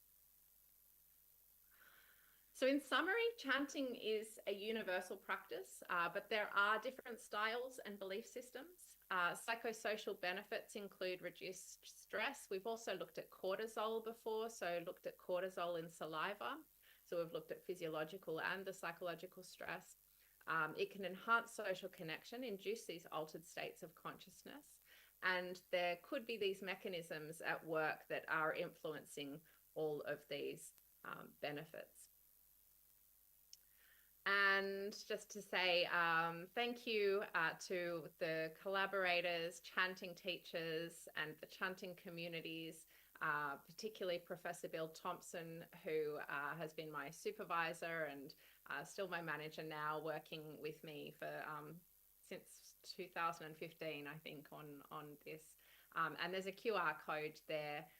And that will take you to a link where you can just, we've got all of the PDFs there of the research if you want to have a look at any of that. Thank you so much.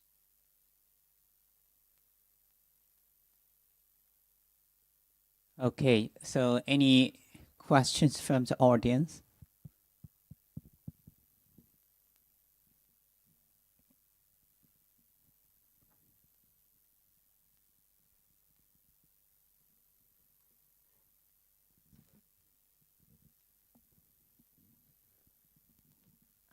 Thank you for the presentations.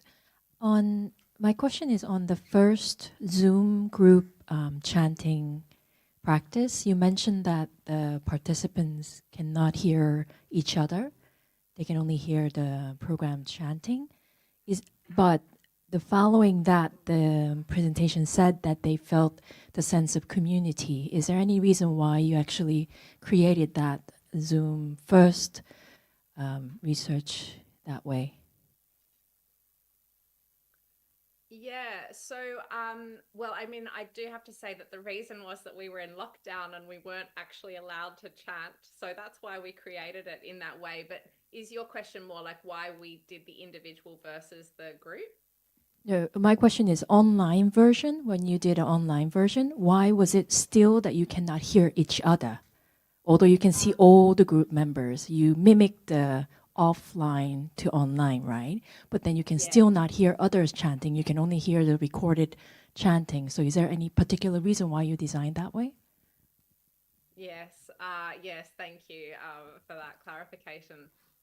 We just didn't have the software. So Zoom was not quite as good as it is now. I don't know if anyone ever tried back to use instruments via Zoom. It used to be really messy. Now you can turn on original sound for musicians, and it's really helpful for the instruments. But still, you cannot actually everyone can't unmute and chant together. It just is an absolute mess. And you may also have experienced that. We sang during some of the lockdowns that we had. I went to a few different birthday celebrations on Zoom, and we would all try and sing happy birthday unmuted, and it was sort of just really disjointed. There is software that you can use now for doing that online collaboration or jamming or being able to actually hear the other person. But at the time, we just didn't have the resources to set all of that up. And also, we've also found that in Daisy Fancourt has done some research that actually looks at people that don't even go to a Zoom call and don't see any other people, and they just submit a small, I think it was they submit their piece of singing to a choir. So they just record themselves by themselves, and they found social connection from that. So it could just be this kind of joint goal that's important, and people are able to feel that connection with others without that physical presence. Okay, thank you.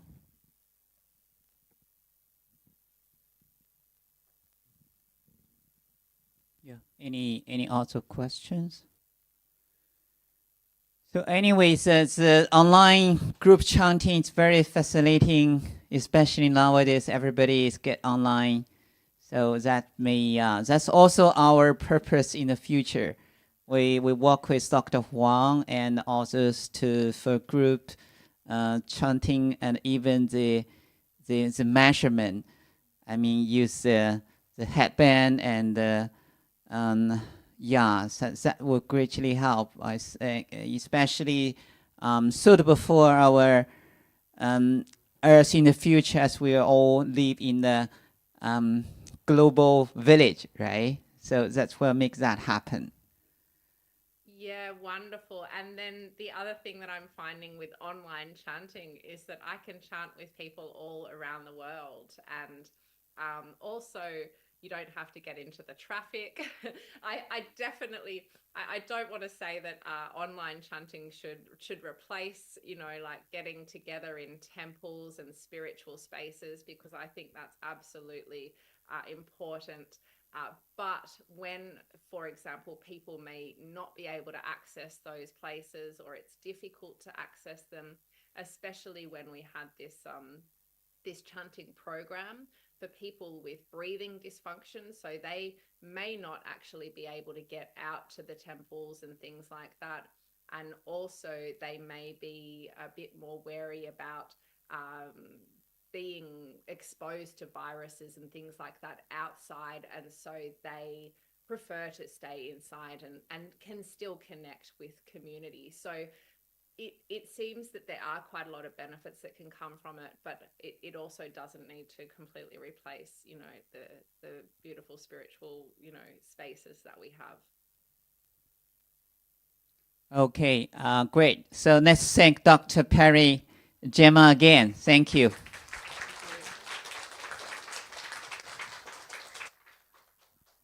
Okay, so now let's have a break, a coffee break for 20 minutes. Okay, thank you.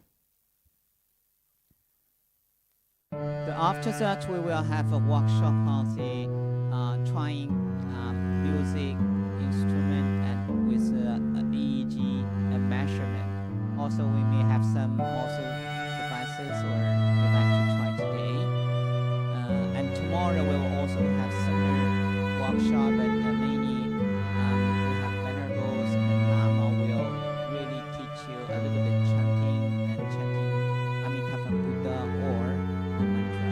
But today we're going to try more like science fashion. Thank you.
睁开眼睛，这个是睁开眼睛，然后信号大概这样子，然后我闭上眼睛啊，闭上眼睛我就看不见了。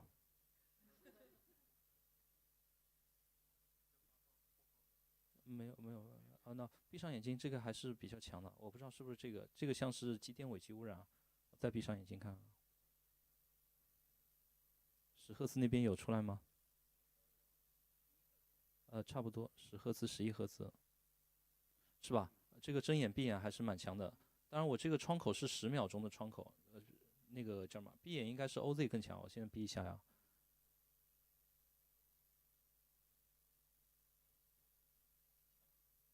有吗？没有啊？啊，不知道了。我点错了，应该是 OZ 是吧？OZ 应该更强。就睁眼闭眼主要是 OZ 这个后面的会更强。要不我现在平静一下，听听看这个音乐，我先放一下试试看啊。那就是这样一个声音，看看这个是6赫兹，我们看看6赫兹这边有没有冒出来。反正我自己先实践一下，然后大家如果有兴趣的话，待会儿也可以试试看啊。我先平静一下，我不说话了。哎，这个为什么会卡得好厉害？电脑好卡。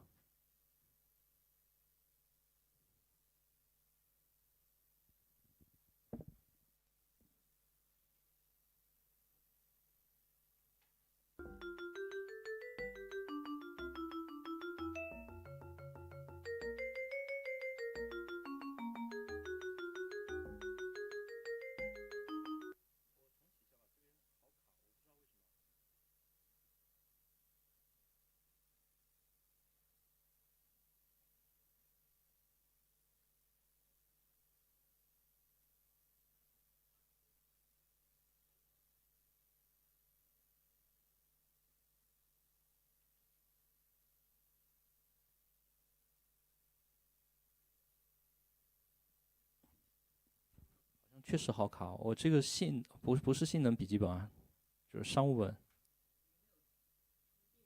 充了，那这个弹出的窗口都很慢。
Change another music.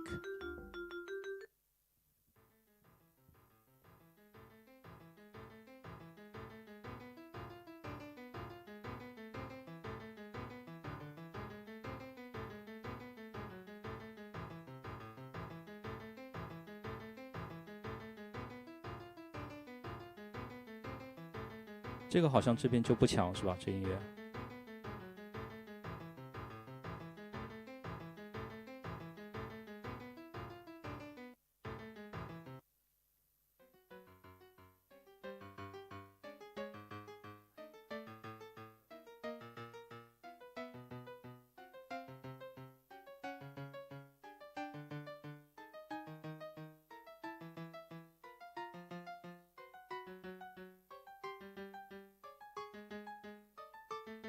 这个就是 A 赫，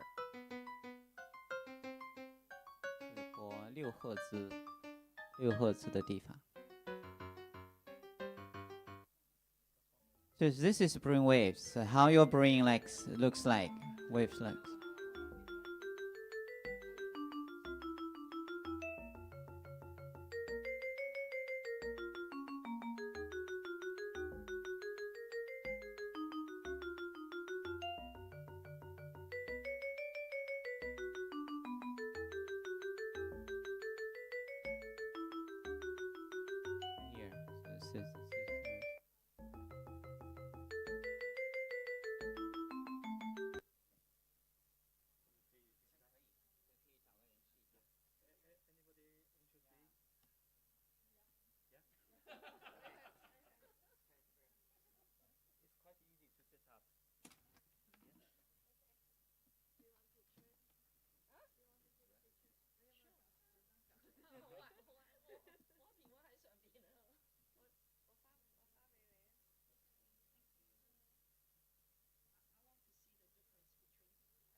So this is software we're using to record the brain waves. This is a time. So once it's recording, so your brain wave like shaking like this.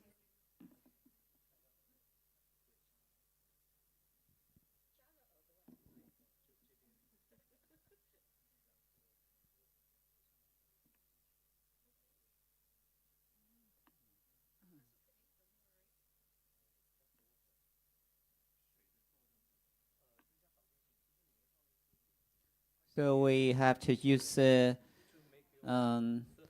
electrical gel so that he can have less impedance, so that we can get a better brain signal by the EEG cap. EEG means electroencephalograph, or we call it a brain electrical wave. By the way, the brain wave is very, very small and subtle. So although it's similar to our night here, but it's much, much smaller scale. So that means it's very hard to detect it.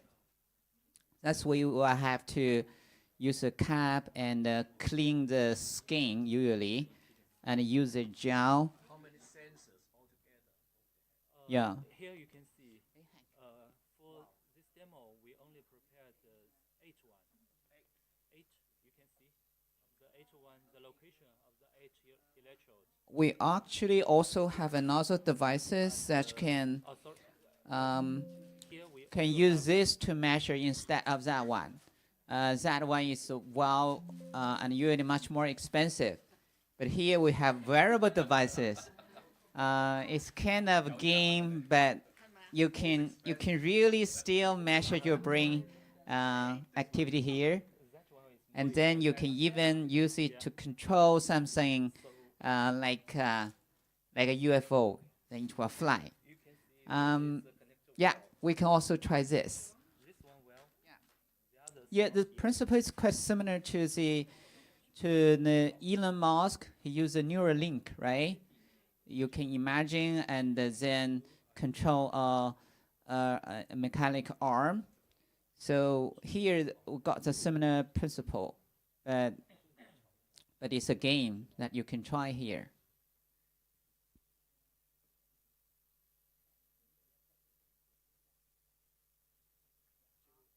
After this is ready, maybe, yeah, you can try it as well.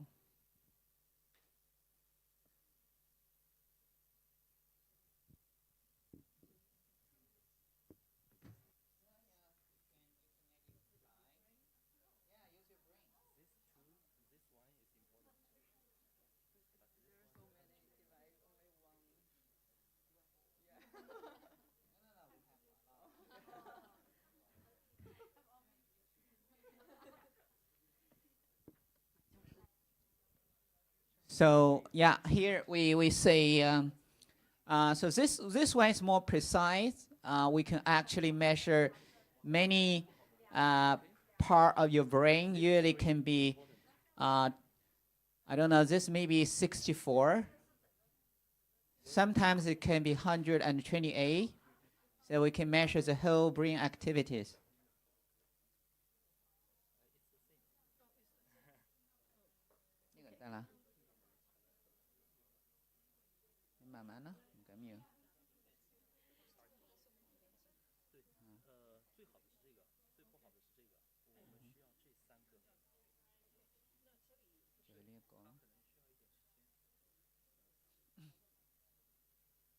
Okay.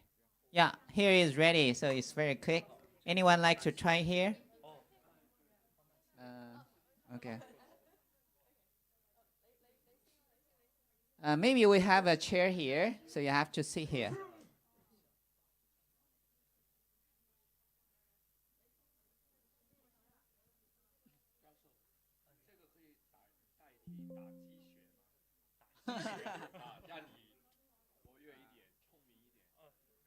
Maybe in the future. Maybe in the future.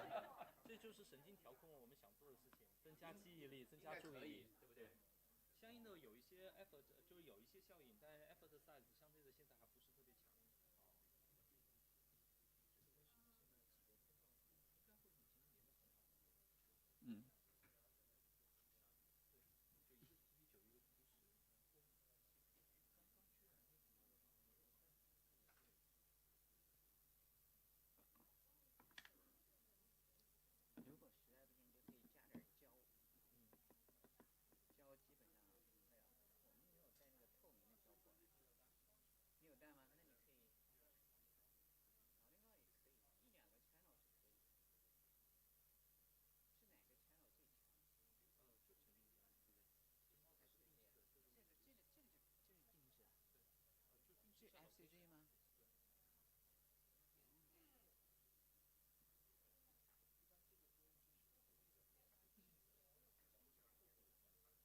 Yeah, you have to take off your glasses.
Please close your eye and imagine the UFO is going to fly using your mental power.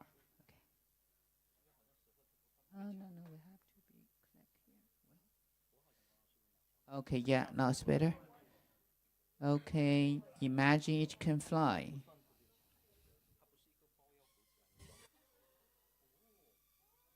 Wow, that's wonderful.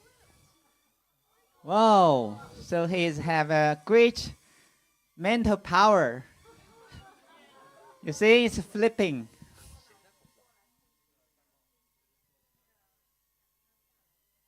Wow.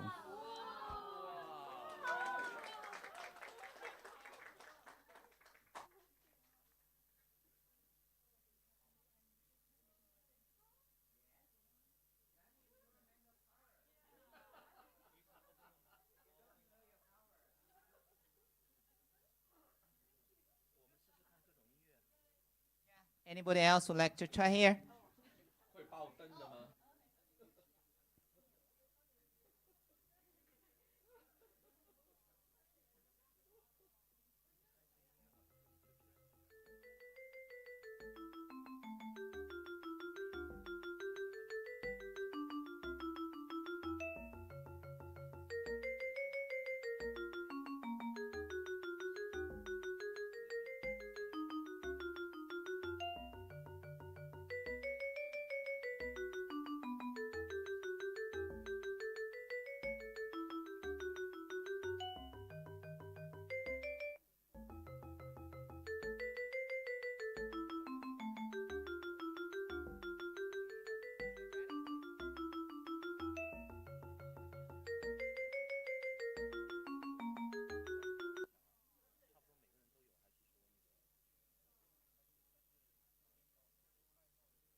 Oh.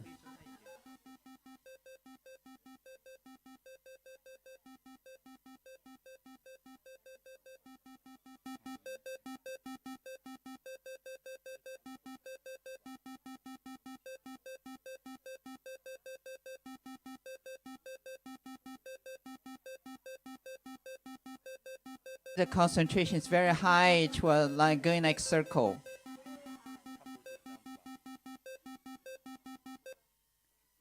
Oh.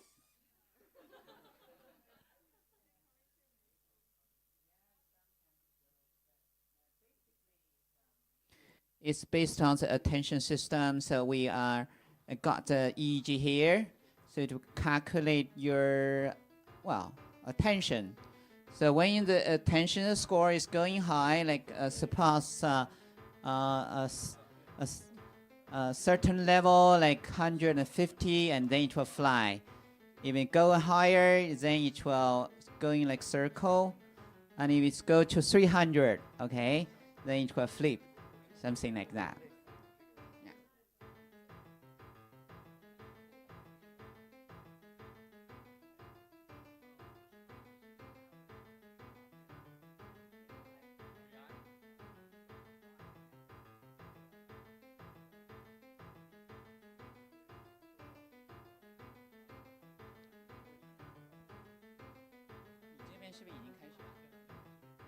Okay, so we can also see here the A-her music also works.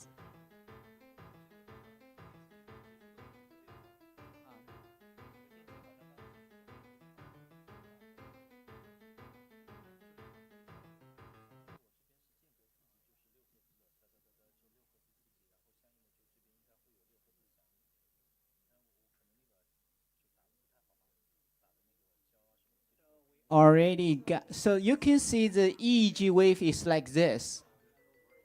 It's always shaking, wavering.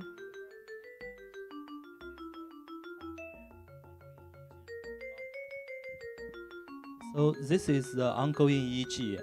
You just the channel from here. It can be recorded the oscillation, neural oscillation like this. This is the frequency, frequency band response, just Fourier transform, frequency domain, just like this. So we're supposed to see that we with the high auditory or high entropy response music, there should be the same frequency response come here, but the contaction is here is not very well, so we didn't see the peak clearly here.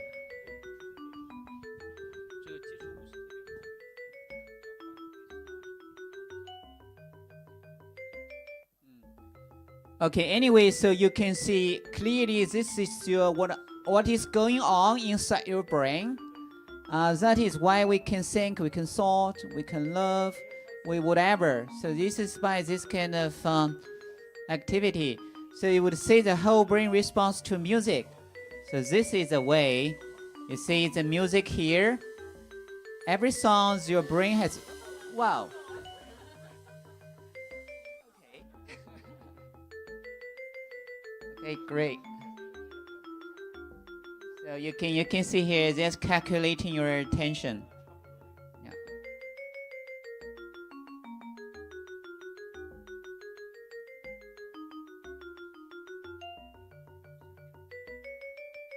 Okay, so we're exchanging another subject. Yeah, anyone else like to try this EEG?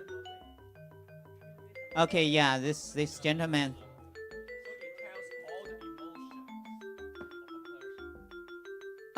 We can interpret your emotion, but we have to measure a lot of them. But here we just have a try, yeah. Could be, but mainly this time we're playing music here because it's going to induce a specific frequency that is 6 hertz. Like you know the alpha wave, beta wave, theta wave. So we're inducing specific wave in your brain. Any limitation for this? Limitation. Limitation is that it's not very powerful yet. Yeah, so we just try. We can't see a lot of differences then. Maybe the response will disappear. Okay. Because maybe you still can hear it, but your brain didn't process the information. That's what I know. During the sleeping, this kind of signal is not strong. Can you take off your headset? Okay.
So here is a whole brain, many electrodes.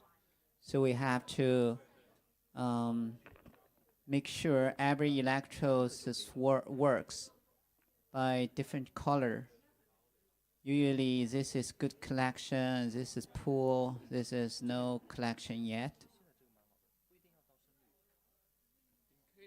They use the salty water. Gel is better, but yeah, a little bit troublesome.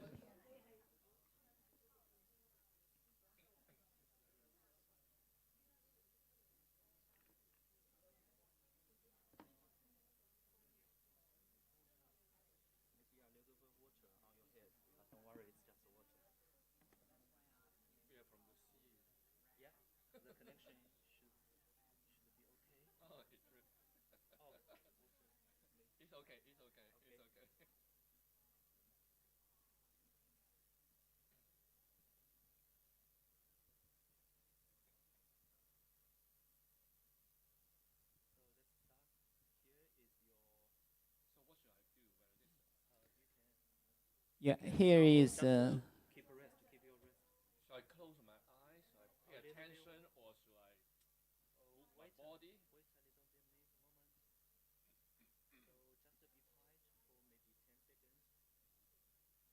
Relax. Okay. Currently, can you close your eye?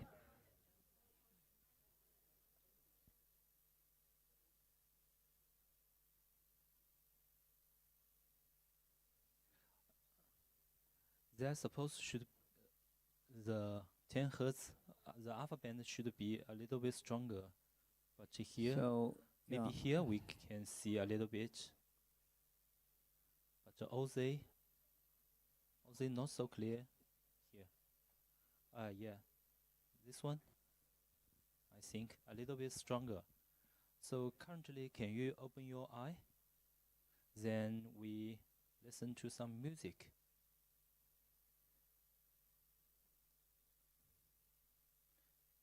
Just to keep it stable. Your AHI is very strong. Okay, so here, yeah. This one. So this is 6 hertz. It's online recording, online and real-time analyzer, so it's not like the offline, very stable. But your signal should be very strong.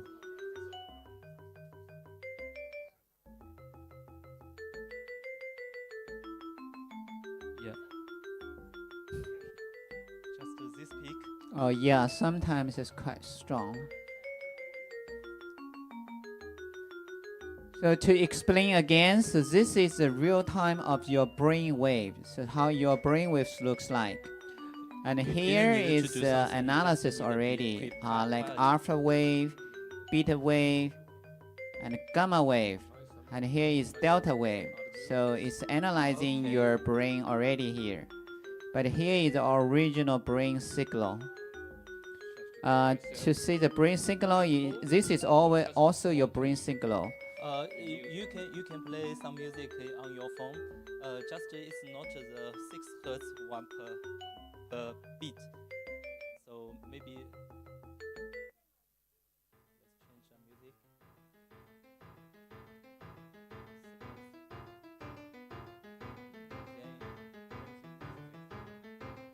You can see.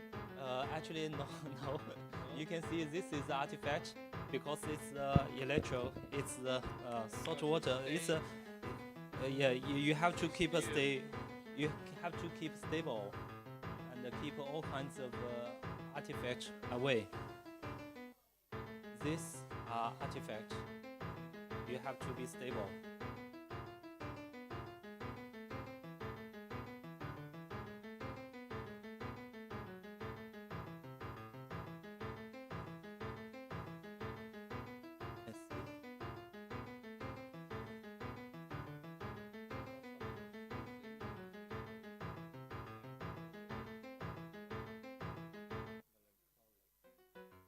I know, but actually we only prepared this 3-1 and also some meaningless. Just continuous sequence.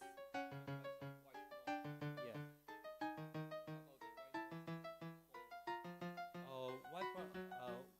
Maybe it's not easy to observe the online, the white noise.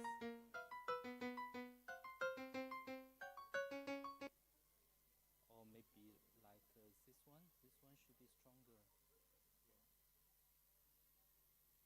有可能是发呆的。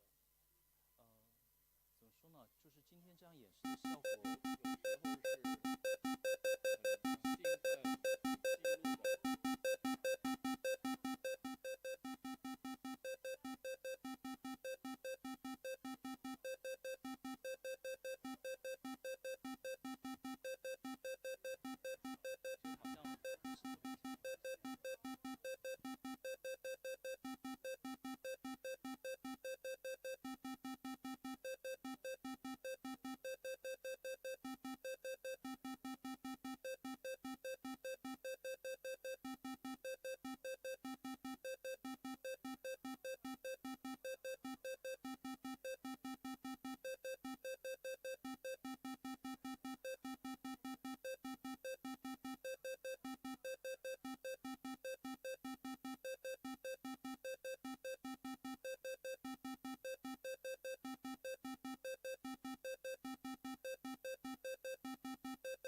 家可以講係嘛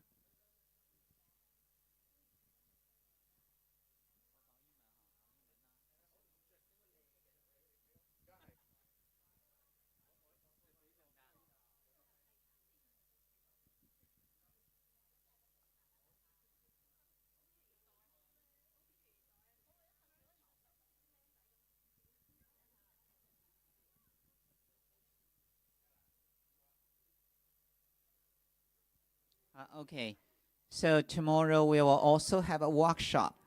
Um, Similarly, we can have places mind control UFO. So people like it so much. But tomorrow we are more traditional, like religious chanting, really, like chanting Amitabha Buddha. We will have Venerable Fanti. He is from the Dongling Temple, the biggest Pure Land temple in China. So they are very specific for religious chanting in Lianfo. So he can teach us how to chant in a style in Dongling Temple, Dongling Si, Lianfo. Another one, we will have also Venerable Lama Riba. He's from the Tibetan temple and also from Beijing. And he can teach us how to chant in the mantra of Om Mani Padme Hum. So according to Tibetan Buddhism, if you like to practice chanting, so you need some kinds of knowledge, right? 需要一点传承. So tomorrow he can also teach that way, so you can begin practice chanting mantra, 念咒 Om Mani Padme Hum. So yeah, that's what happening for tomorrow's workshop. Thank you.